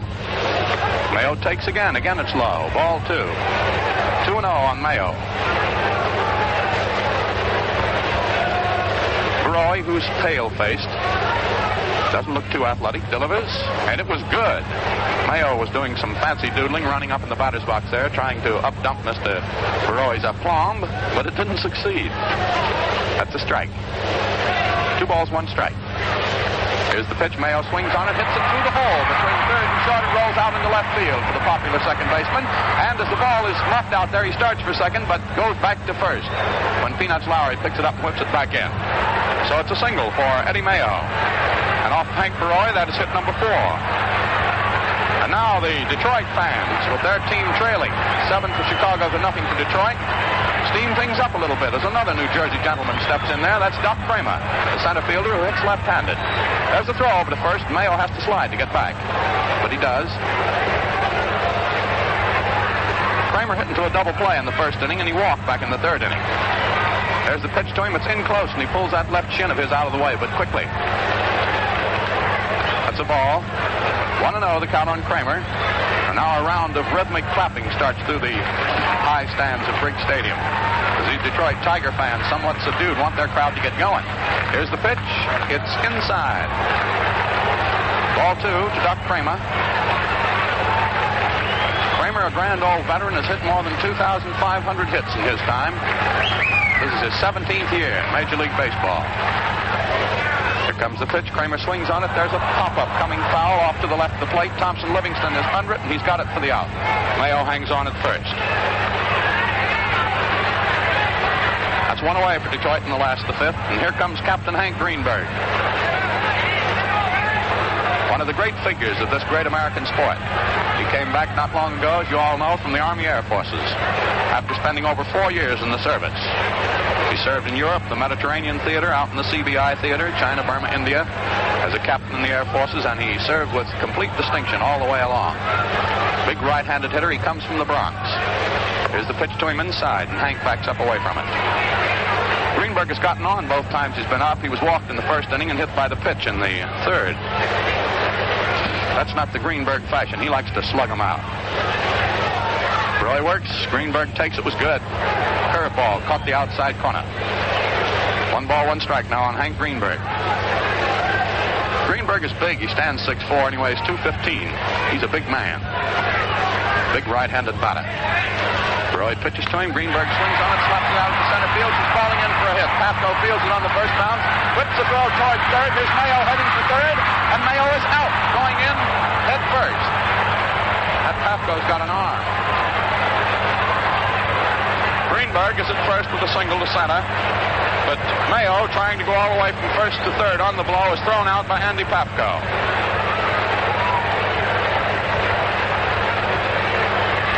So that makes it 2 out. Mayo came sliding in head first with his chin almost scooping up the dirt down there. Now the batter with 2 away and Greenberg on at first is Roy Cullenbine. He bats left-handed against right-handed pitching. He's a switch hitter, but he's a little bit more powerful hitting left-handed. Cullenbine has walked and popped out to the second baseman at 2 previous times up. Swings on one. There's a looping fly ball going into center field. Pafko is to his left, and he takes it on the run for the out. And that's all for Detroit in the last of the 5th. So the last of the 5th inning for Detroit brings no runs, 2 hits, 1 base runner left on, and there were no Chicago Cub errors. At the end of 5 full innings of play in this ball game, the score is Chicago 7, Detroit nothing. As a matter of fact, that 7-0 score, combined with the frigid atmosphere that we've got here this afternoon, makes a person think of football. It's a very clear and very pretty afternoon, despite the fact we've had threatening weather up to today's first game of the 45 World Series. And you look off into the distance there, and as far as your eye can see, stretch the skyscraper towers of this great city of Detroit. And up above them in the blue sky are little white fleecy cumulus clouds. I guess that's the kind they are. Well, we're ready for inning number 6. Out there on the mound is flutterball Jim Tobin. He's an Oakland, California product. And as you all know, he had a long career in the National League before he came over here to the Tigers. Just past the middle of the season, being waved out of the National League.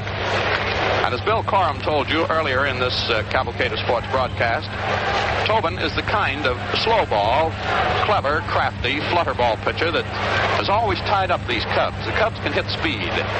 And that was demonstrated early in the ball game when they hit Hal Newhouser. Now the first Cub up is Mickey Livingston, the catcher.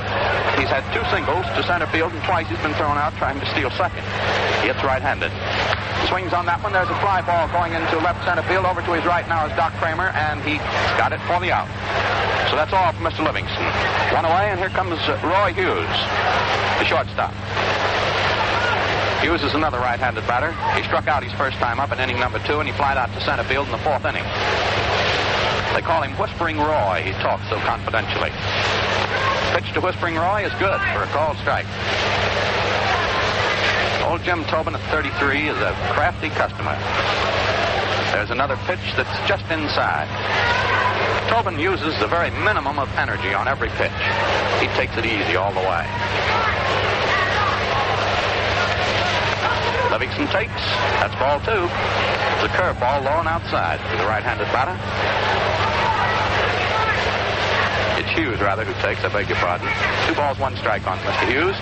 Now there are 2 strikes on him. There was a fastball just below the shoulders. It nipped the outside corner. 2 balls, 2 strikes on Hughes.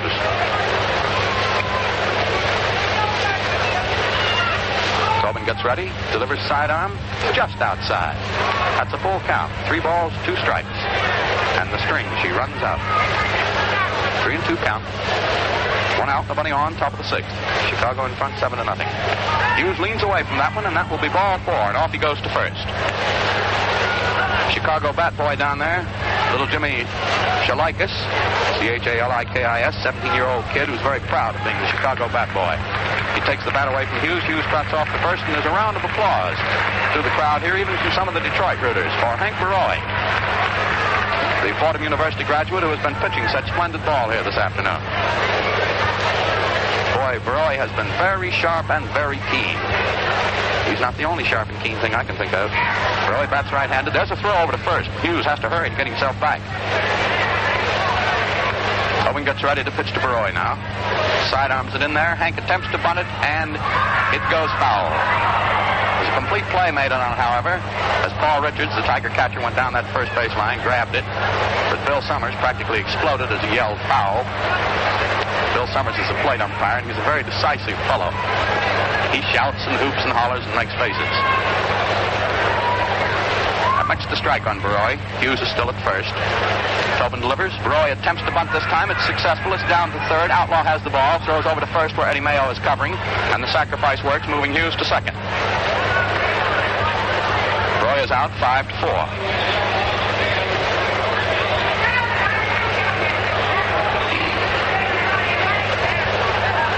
On at second now with 2 away, and the batter coming up is Stanley Hack, the third baseman. Hack grounded out his first time up in the first inning, struck out in the second, got a Baltimore chop hit back toward the mound in the 4th inning. Hack bats left-handed, and there he is with that perpetual smile he always wears. Takes a pitch outside for ball 1. Roy Hughes leading off second. Jim Tobin getting ready to go. Pitches sidearm, ball 2. Just didn't quite make the outside corner for which it was intended by Tobin. Outfield plays Hack straight away, despite the fact he's a left-handed hitter. He doesn't pull too much. Pitch is swung on. There's a ground ball down towards second. Eddie Mayo scoops it up and throws Mr. Hack out. Out 5-3. So in the top of the 6th inning, no runs for Chicago. 4-3, rather, was that out on Mr. Hack. No runs for Chicago. There were no hits. There was a base runner left on, and there were no Detroit Tiger errors. The score is Chicago 7, Detroit nothing. Tiger pitcher Hal Newhouser, who didn't have such good luck this afternoon, faced plenty of tough customers, however, while hanging up 212 strikeouts this season to lead all Major League moundsmen. Men, do you realize, however, that you have to fan out some 15,000 rugged customers, every one tough as copper wire, every time you pitch in and shave off those whiskers of yours?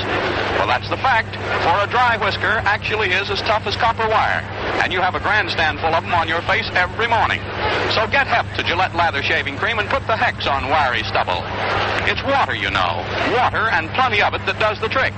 And water is what Gillette Lather holds a barrel of. In fact, Gillette Shaving Cream produces a sponge-like lather that releases moisture freely, soaking and softening whiskers in a big hurry.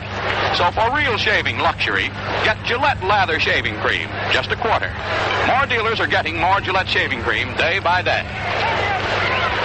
And now the last half of inning number 6. Chicago leading 7-0. And the tremendous throng of Detroit rooters out here, somewhat subdued and very quiet. First batter up for the Tigers will be big Rudy York, a big right-handed hitter. Rudy hasn't hit today. Takes the first pitch from Roy high for ball 1. 1-0, the count on Rudolph Preston York of Georgia, Cartersville to be exact. York swings, misses. Strike one. 1 ball, 1 strike on Rudy. Rudy is 0 for 1 today. Fouled out in the first inning, walked in the fourth.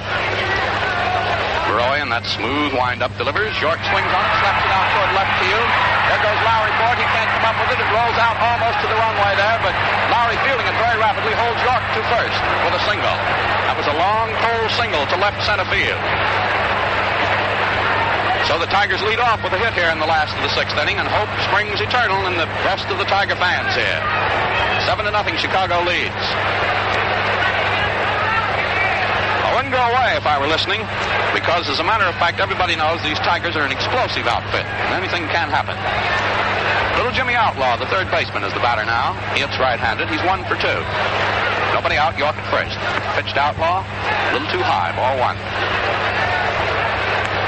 Outlaw's a Tennessee gentleman. Went to college at Alabama Polytechnic, Auburn. Little fella hits right-handed. Roy looks at first, pitches to the batter. Outlaw takes it. It's a called strike. Fast curveball just above the knees to Jimmy.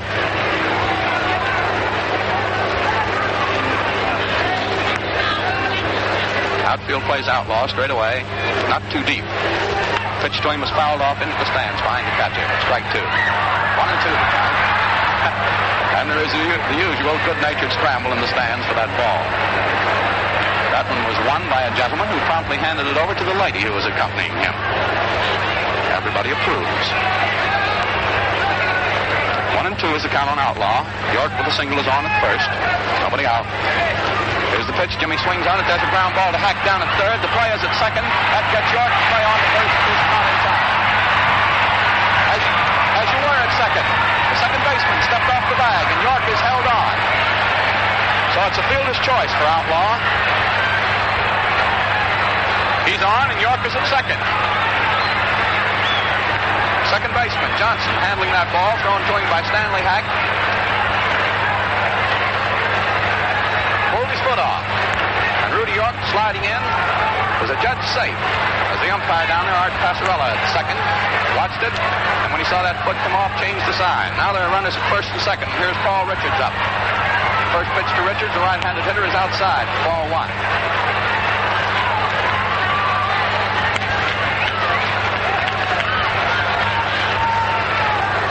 Comes the pitch to Richards. He takes it. It's down low for ball 2. And the Tigers here in the last of the 6th, as in the last of the 4th, have 2 men on with nobody out. There's no error on that last play on the second baseman, Don Johnson. Here's the pitch to Richards. Good. Called strike. Fast and above the knees on the inside corner. 2 balls, 1 strike on Paul Richards. The Tiger catching. Richards has walked once and struck out once. Pitch to him is swung on. There's a fly ball into short center field. In comes Andy Pafko, shielding his eyes from the sun, and he's got it for the out. York goes back to second, and Outlaw goes back to first. Now Jim Tobin is scheduled to hit next, but I think we may have a pinch hitter. I'm not sure. Nope. Tobin's going to hit for himself. So apparently manager Steve O'Neill is going to keep the slow ball pitcher in there.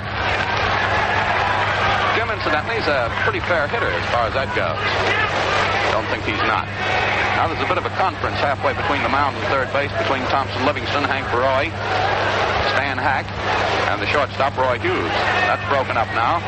Roy gets ready to pitch to Jim Tobin. Tobin bats right-handed.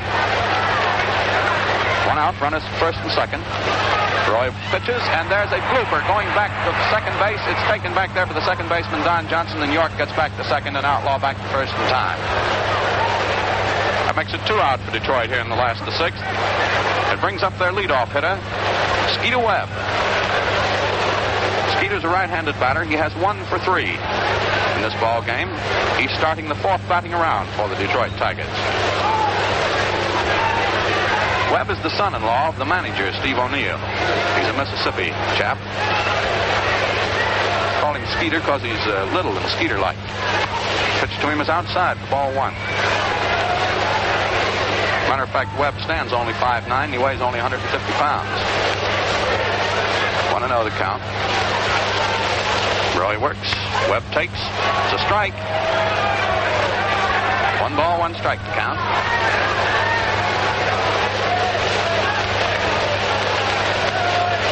Now Fordham Hank Roy stretches, delivers, Webb swings, foul tips it. Strike 2. 1 ball, 2 strikes. Skeeter Webb played 5 years for Chicago, but it was the Chicago White Sox, not the Chicago Cubs against whom he's playing today. Manager Steve O'Neill, Skeeter's father-in-law, is coaching down at third, of course, as usual. Art Mills coach at first. Roy taking lots of time now, just standing silently and without moving out there on the mound. Hank has a lot of things to think about these days. His wife isn't out here at the series. She's back home in New Jersey. They're expecting a baby. Now Bill Summers comes out and dusts off the plate down there. Says to the boys, come on, let's go. 1 ball, 2 strikes to count on Webb. 2 out and 2 on for Detroit in the last of the 6th. Roy works, Webb takes. It's high. Ball 2. Now Bill Summers, the plate umpire, puts a new ball in play, and he flips it out to the mound himself. Roy rubs it up, takes a hitch in his britches, gets ready to pitch. 2-2 the count. Here it comes. Webb takes. Ball 3. Now it's a full count, 2 out. Those base runners will probably be up on their horses galloping. Roy studies a long time now, gets ready. Here's the 3-2 pitch. It's swung on, and it's hit down towards second base, scooped up by Johnson. The throw to first is in time. So Webb goes down 4-3. And in the last of the 6th inning, no runs for Detroit. 1 hit, 2 base runners left on, and there were no Chicago errors. As a matter of fact, there have been no errors in this ball game as yet at all. No fielding errors. It was 1 pass ball. So as we head for inning number 7, coming up for Chicago, Johnson, Lowry, and Cavarretta, the score is 7-0. But before we get into that, let's pause here 10 seconds for station identification. Remember, men, look sharp, feel sharp, be sharp. Use Gillette Blue Blades with the sharpest edges ever honed. This is the Mutual Broadcasting System. WGN Chicago, serving the Middle West.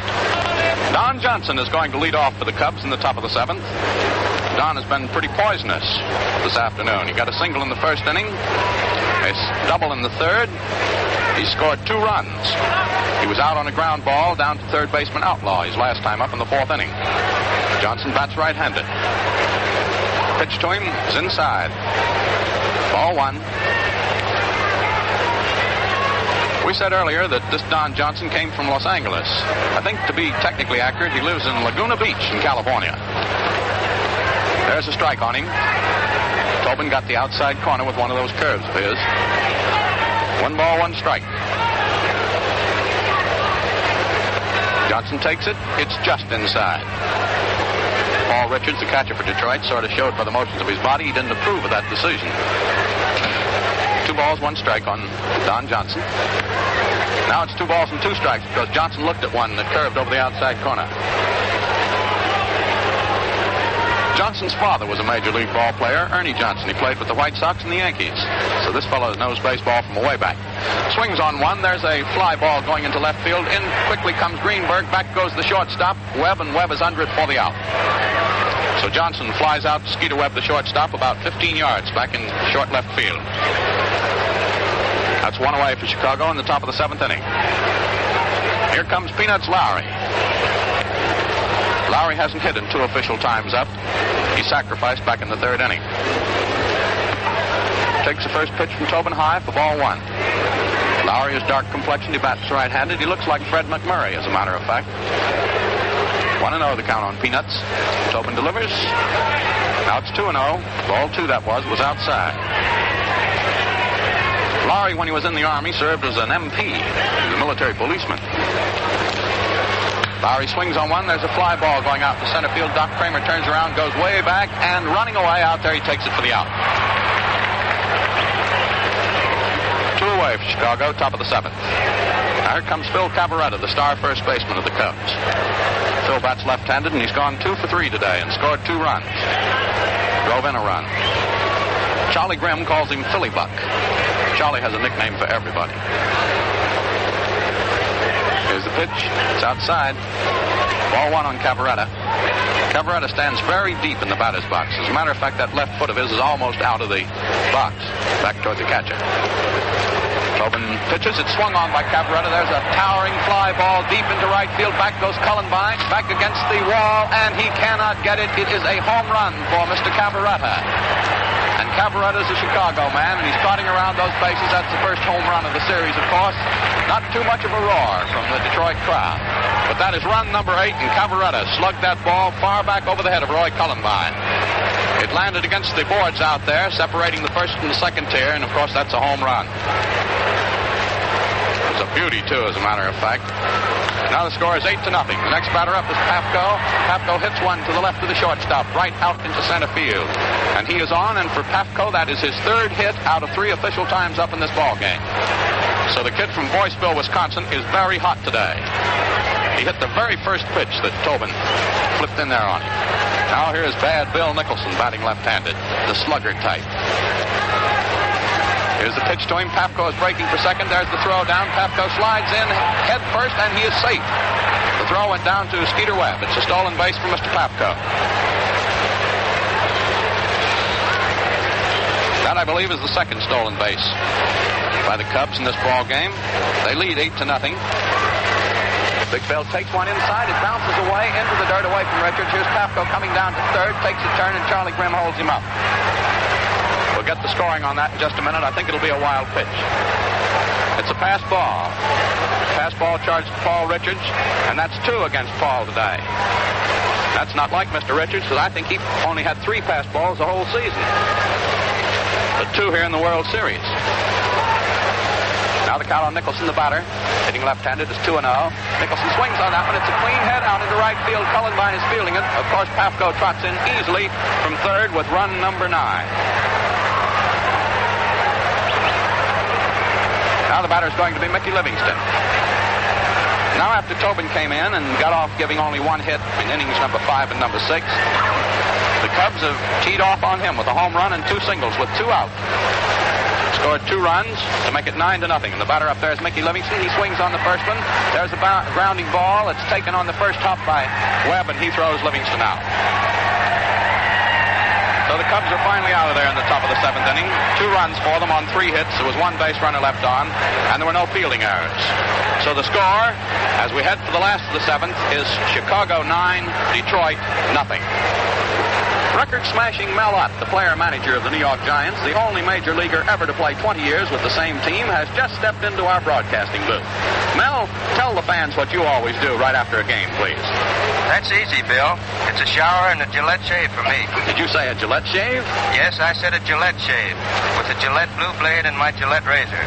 No kidding. That's a combination for shaves that give you a lift. For my money, it's a Gillette Blue Blade every time. Well, thank you a lot, Mel Ott. There you are, fans. For shaves that are shaves, use the blade that's precision made for your Gillette razor. Look sharp, feel sharp, be sharp. Use Gillette Blue Blades with the sharpest edges ever honed. Now we're ready for the home half of the 7th inning. And the first batter up for the Tigers, who trail in this ball game, Chicago leading 9-0, is going to be Eddie Mayo, who led off in inning number 5. Mayo has 2 hits out of 3 times up. Hank Baroy, pitching a splendid ball game. He's given up 6 hits, kept them pretty well scattered, and he's been very tight in what pinches he has encountered. Fordham Hank, blonde and palish by complexion. Up to this point, the box score is 9 runs, 13 hits for Chicago, no errors, no runs, 6 hits, and no errors for Detroit. Now Mayo digs in, batting left-handed. Eddie's had a lot of trouble with his eyes in his baseball career, but holding up all right now. If you just tuned in, Mayo is the first man up in the last of the 7th. Cubs lead the Tigers 9-0. Mayo swings on that one. It's a ground ball to the left of the second baseman, and it's beautifully fielded, and the throw to Cavarretta is in time. And that Don Johnson, at 34 years of age, looked beautiful on that. That ball was ticketed for the hole between first and second base. But not in the mind of Mr. Johnson. He went scudding over there to his left, scooped the thing up with one hand, and flipped his throw over to Phil Cavarretta. That got Mayo. He's out 4-3. Now here's Doc Kramer. Kramer has been up officially 2 times. He was walked once, and he hasn't hit yet today. Roy pitches him overhand. Kramer swings on it. There's a blooper going up back to shortstop. Back goes the shortstop, and he's under it for the out. Kramer pops out to Roy Hughes, the Chicago shortstop. That's 2 away in the last of the 7th, and here's Hank Greenberg. Greenberg got hit his last time up. The other 2 times he was walked and hit by the pitch. Greenberg, a right-handed batter who crowds the plate just a little and stands almost straight up. Roy pitches him. It's good for a called strike. Fast one, midway between the waist and knees, whipping right over there. And the wind is whipping right over everybody and half freezing us. Roy works again. It's swung on and missed, and Greenberg almost falls down, losing his balance on that terrific swing. 2 strikes.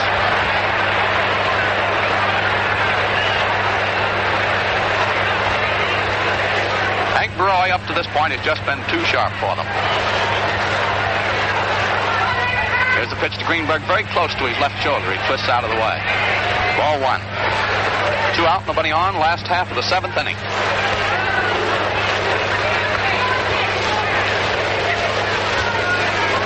Roy works overhand. Greenberg swings, misses, strikes out. And for Roy, that is just his 4th strikeout in this ball game. But he's had them hitting them where they is. So in the last of the 7th, nothing across for Detroit. And at the end of 7 full innings of play, Chicago leads Detroit by a score of 9-0. Well, when this game ends this afternoon, stay tuned for Bill Coram, famous columnist of the New York Journal-American Sports Staff. Hear a great reporter highlight today's baseball classic. And Bill is going to have a lot to say, believe you me.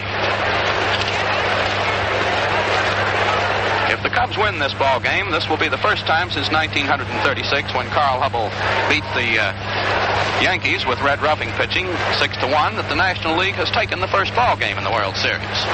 But whether the Cubs are going to win or not is something that remains to be seen. I think in the top of the 8th inning here, we're going to have another Detroit pitcher. There has been a parade of Detroit pitchers this afternoon. Hal Newhouser, as you know, started. Al Benton came on in the 3rd, and Jim Tobin came on in the 5th inning, and now we're going to have another one. It looks like Les Mueller, but I'm not sure. Of course, that was a very, very bitter pill for young Hal Newhouser to swallow right here at home this afternoon. Because Newhouser is the greatest lefty in the business. And he came out here to pitch this afternoon, and these Cubs teed off on him right off the bat. They got 4 runs and 4 hits off of him in the very first inning. And as you all know, Newhouser is a Detroit boy. He was born, bred, and brought up here and lives here. And to get bashed out of the box in his first World Series appearance right here at home is a bitter experience for a youngster. But he'll undoubtedly recover, and I've got a sneaking hunch we'll see a lot of Newhouser before this World Series is over. This man coming in is Les Mueller.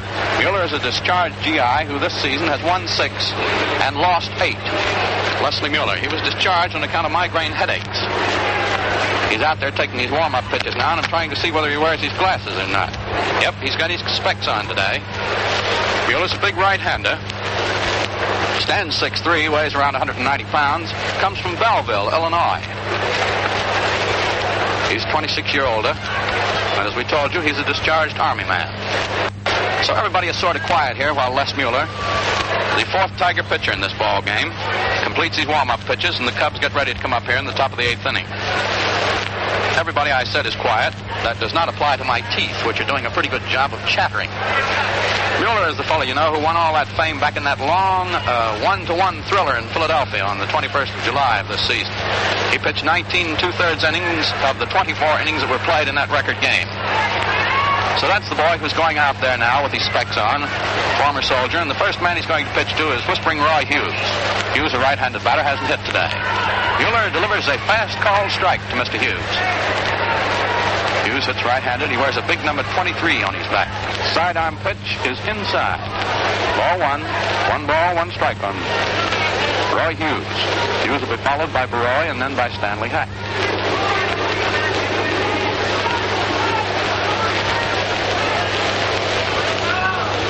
Mueller winds up, delivers sidearm. It's swung on and hit foul down the left field line. Strike 2. 1 ball, 2 strikes as the crowd gets steamed up by a nice catch made over there in the stand.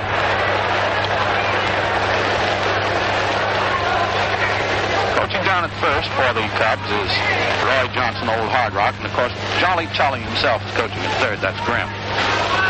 Here's the pitch to Hughes. He leans away from it. It's a little too far inside. Ball 2. 2 balls, 2 strikes. 9-0 the score if you just joined us.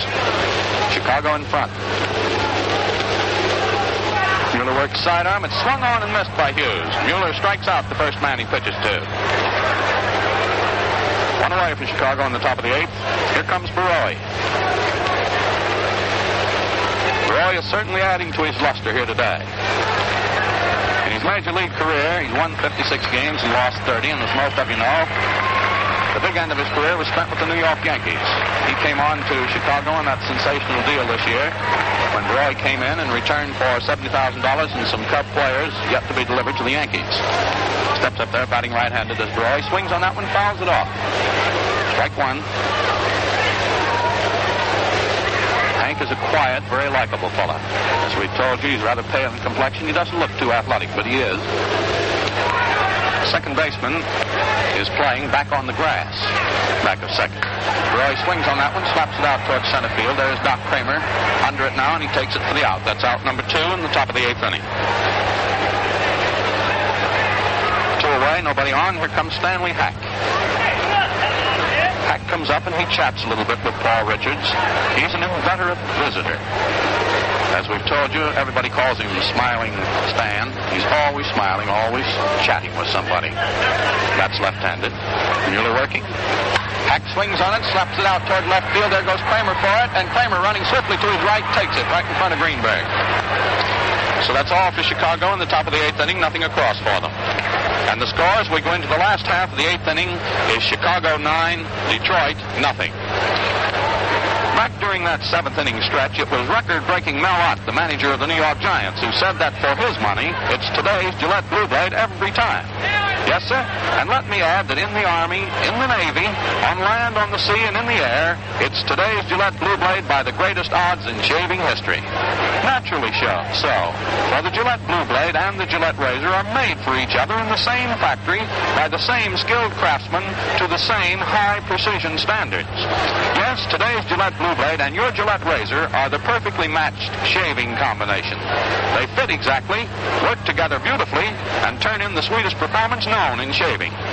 Look sharp, feel sharp, be sharp. Use Gillette Blue Blades with the sharpest edges ever honed.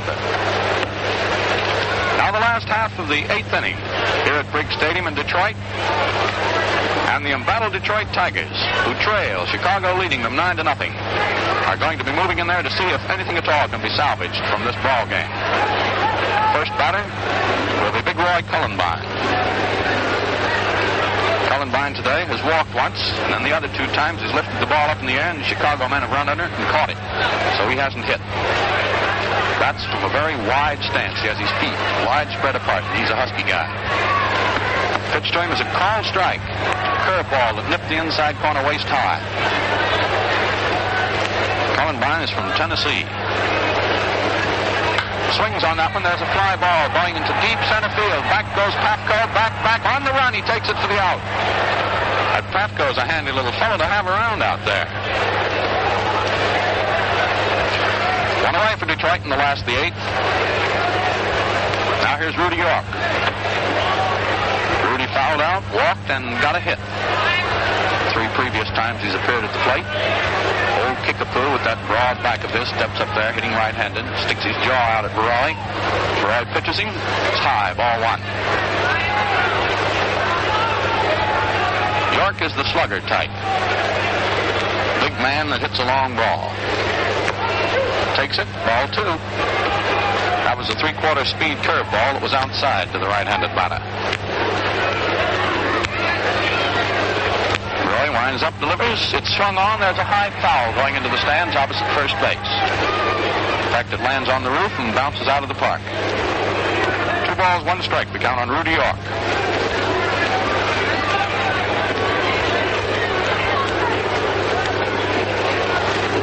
Roy works. Here it is. York swings on it. There's a high one down the left field line. Over comes Peanuts Lowry, over near the line. He's under it, and finally it comes down and he takes it. That's 2 out for Detroit. Nobody on. Here's Jimmy Outlaw. Outlaw's had 1 hit, a single to right, in 3 times up. That's right-handed. Outlaw's a very mild fella. Never been thrown out of a baseball game in his life. Roy pitches him high. Ball 1. Outlaw's got a 4-year-old kid named Perry. Very proud of him, and I think that goes for little Perry, too. Jimmy takes. It's good. Fastball just under the shoulders to Outlaw. 1 ball, 1 strike. 2 out, nobody on, last of the 8th. Roy works. Outlaw swings on it. A foul goes into the stands opposite first base. 1 ball, 2 strikes. That's right up behind the dugout of the Cubs, the visitors, which is down the first base line. Now Roy comes in overhand. It's high. Ball 2. 2-2 on Outlaw.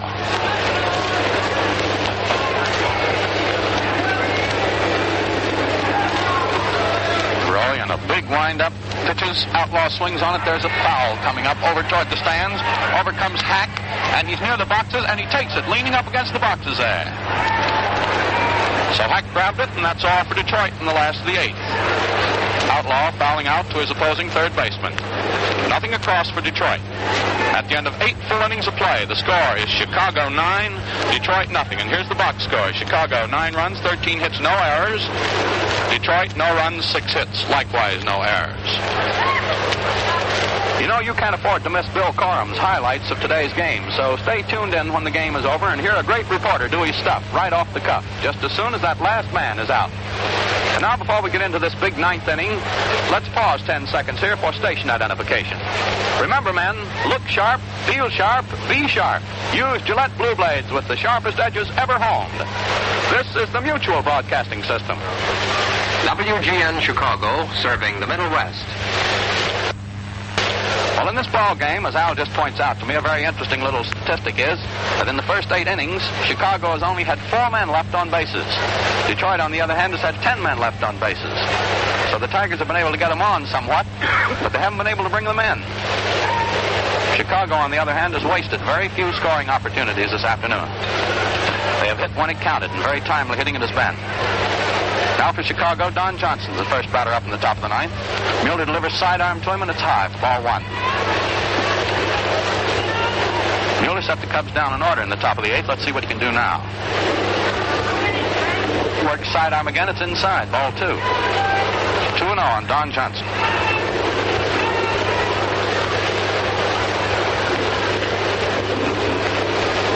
Mueller pitches. Johnson takes a called strike. A curveball comes over just below the waist. 2 balls, 1 strike.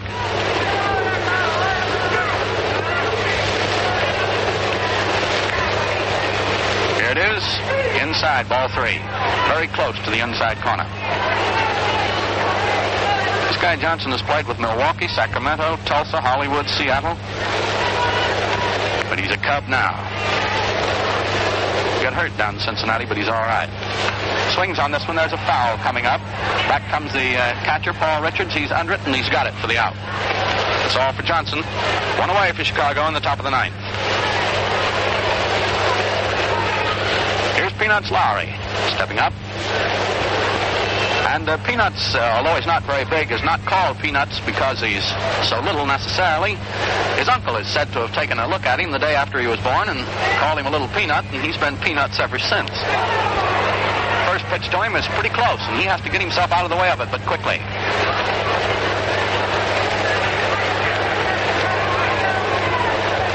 Ball 1 on Peanuts Lowry. He's a Californian. Mueller pitches, low and inside, ball 2. This is Lowry's 4th official time up. He hasn't hit yet. Here it comes. He takes. It's high.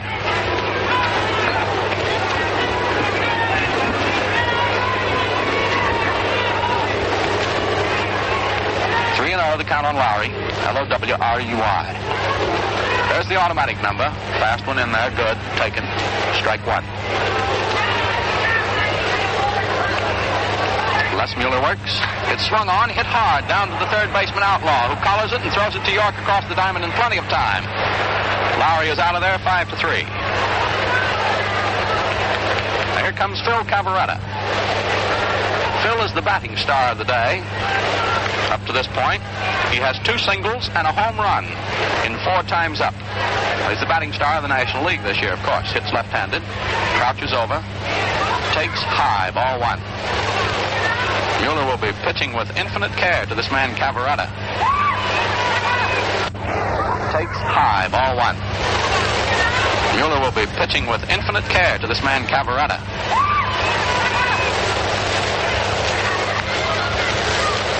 Here it comes. Cavarretta takes it inside. It's pretty close to him. Ball 2. Cavarretta has a big 44 on his back. Mueller works. Cavarretta takes ball 3. Low and outside. Jolly Charlie Grimm coaching down at third in the World Series is just as interesting, has just as much pantomime and comic stuff as when the regular season is on.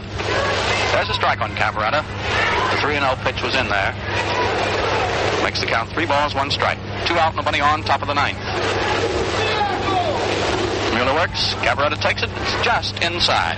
Ball 4, and Cavarretta trots off to first. That, of course, is the first walk given up by Mueller. Mueller. Now the batter is Andy Pafko. Pafko's done right smart by himself today, too. 2 singles and a double in 3 official times up. So the kid from Wisconsin is doing his stuff. Right-handed batter. Pitch is swung on. There's a foul coming up off third base. Over comes Outlaw, and right in front of his own dugout, he makes the catch. That retires the side for Chicago in the top of the 9th inning. No runs, no hits, a base runner left on, Cavarretta at first, and there were no Tiger errors. So, as we come into the last half of the 9th inning, the Tigers are up against it, and this will be Custer's last stand, believe you me. The score is 9-0. The last World Series shutout occurred on October 7th, 1940. That's when Bucky Walters of Cincinnati beat Detroit by a score of 4-0. The day before that, Bobo Newsom had shut out Cincinnati. That was on the 6th of October back in 1940, and old Bobo shut them out 9-0. There have been 46 World Series shutouts. In the National League, 28 of them have been hung up, and in the American League, 18. Of course, that's not taking it for granted that this is going to be any shutout at all. But at this particular point, the Chicago Cubs lead the Tigers by a score of 9-0, and Hank Baroy, who's coming out there completing his warm-up pitches, is looking pretty good. There's going to be a pinch hitter come up for Paul Richards. It'll be Chuck Hostetler.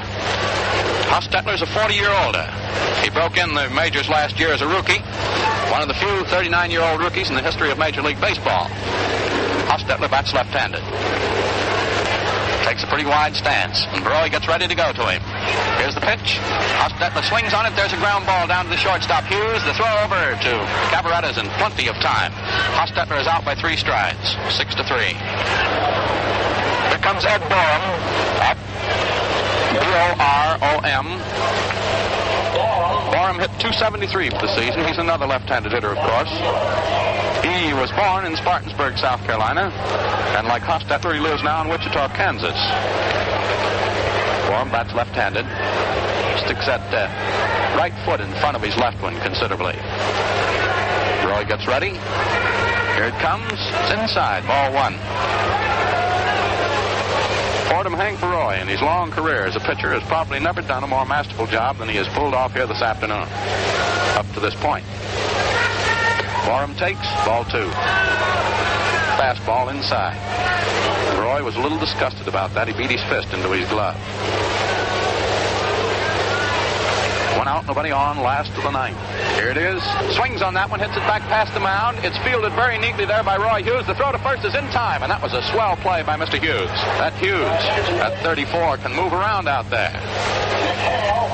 Now here's Johnny McHale coming in to bat for Skeeter Webb. McHale's another left-handed hitter. He's the Notre Dame basketball star, you know. Big husky fella. An outfielder. Pitch to him, he swings on it, there's a fly ball going into center field, going over under it is Andy Pafko, he's under it, he's got it, the ball game is over, Chicago wins 9-0. In the last of the ninth, nothing across for Detroit. 3 pinch hitters. They all went down in order. And the final score of the first game is 9-0 in favor of Chicago. Chicago, 9 runs, 13 hits, no errors, 5 men left on bases. Detroit, no runs, 6 hits, no errors, 10 men left on bases. So there is your final score. And now Bill Corum, who knows inside baseball as few reporters do, is elbowing his way through the throng up here to give you the highlights of today's game as he saw them from the press box. But while we're waiting, folks, let's remember that the price of victory has been high, and we haven't begun to pay the bill. That's the reason for the Victory Loan Drive, which begins on October 29th. This drive must succeed. It's vital to our national well-being. It is essential to the peace. In very large measure, the success of this drive will depend upon the wholehearted cooperation of Victory volunteers. These are the men and women who give unselfishly of their spare time and effort to put our war loans over the top. Now, Uncle Sam is calling them back to finish the job, and they'll do it, too. So, when Victory volunteers call upon you during the drive, give them a warm and generous welcome.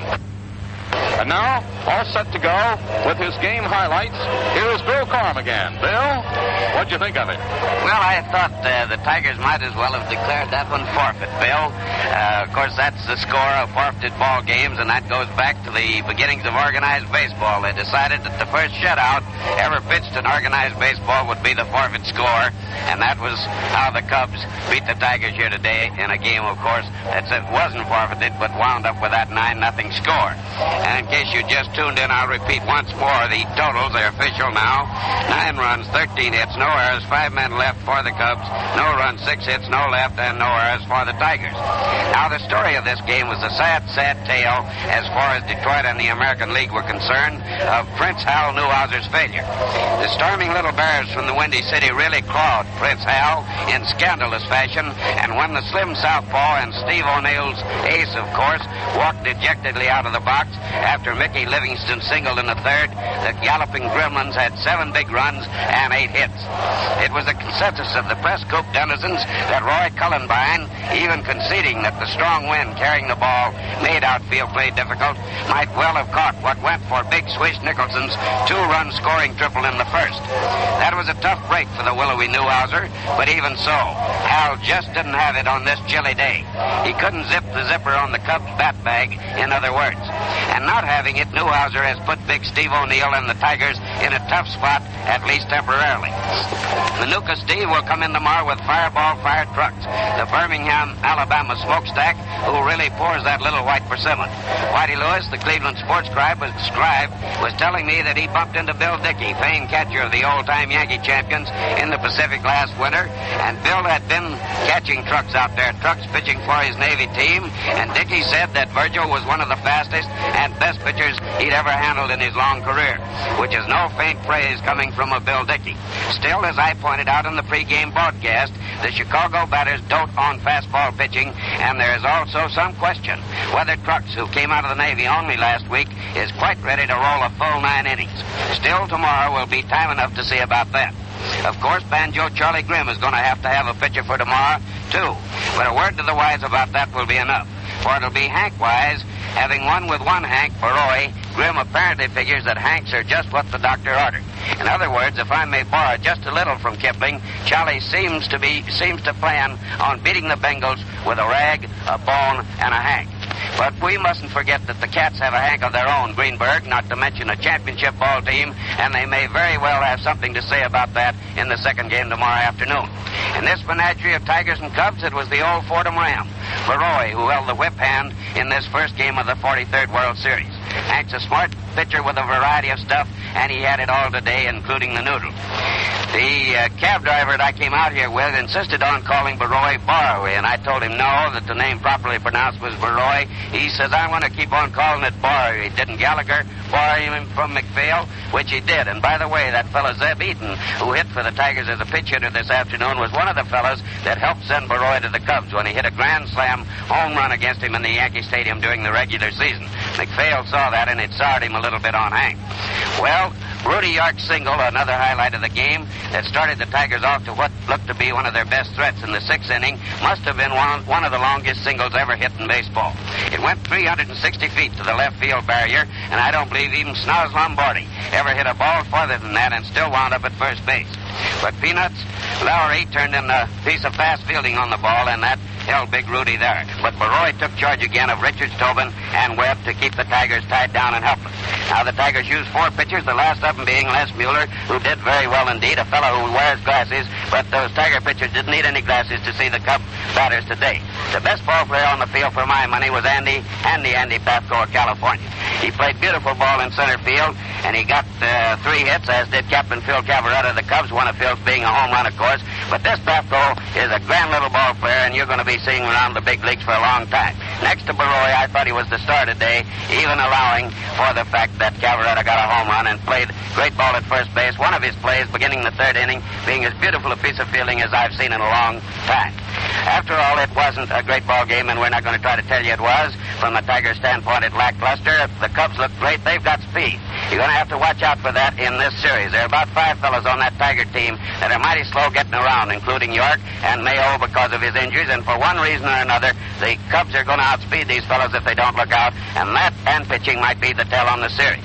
Still, the Tigers keep fighting. They stayed up there in the American League. They got a great spirited leader in O'Neill, and I know we're going to see some Tiger victories before it's over. I think we will. And now, fans, make a date to be with us via radio tomorrow for the second game of the series, and we'll have more fun. Tuning time will be 1:15 Eastern Standard Time, the same as today. So until tomorrow, smooth sailing, smooth shaving, and good afternoon from your host, the Gillette Safety Razor Company, Al Helper.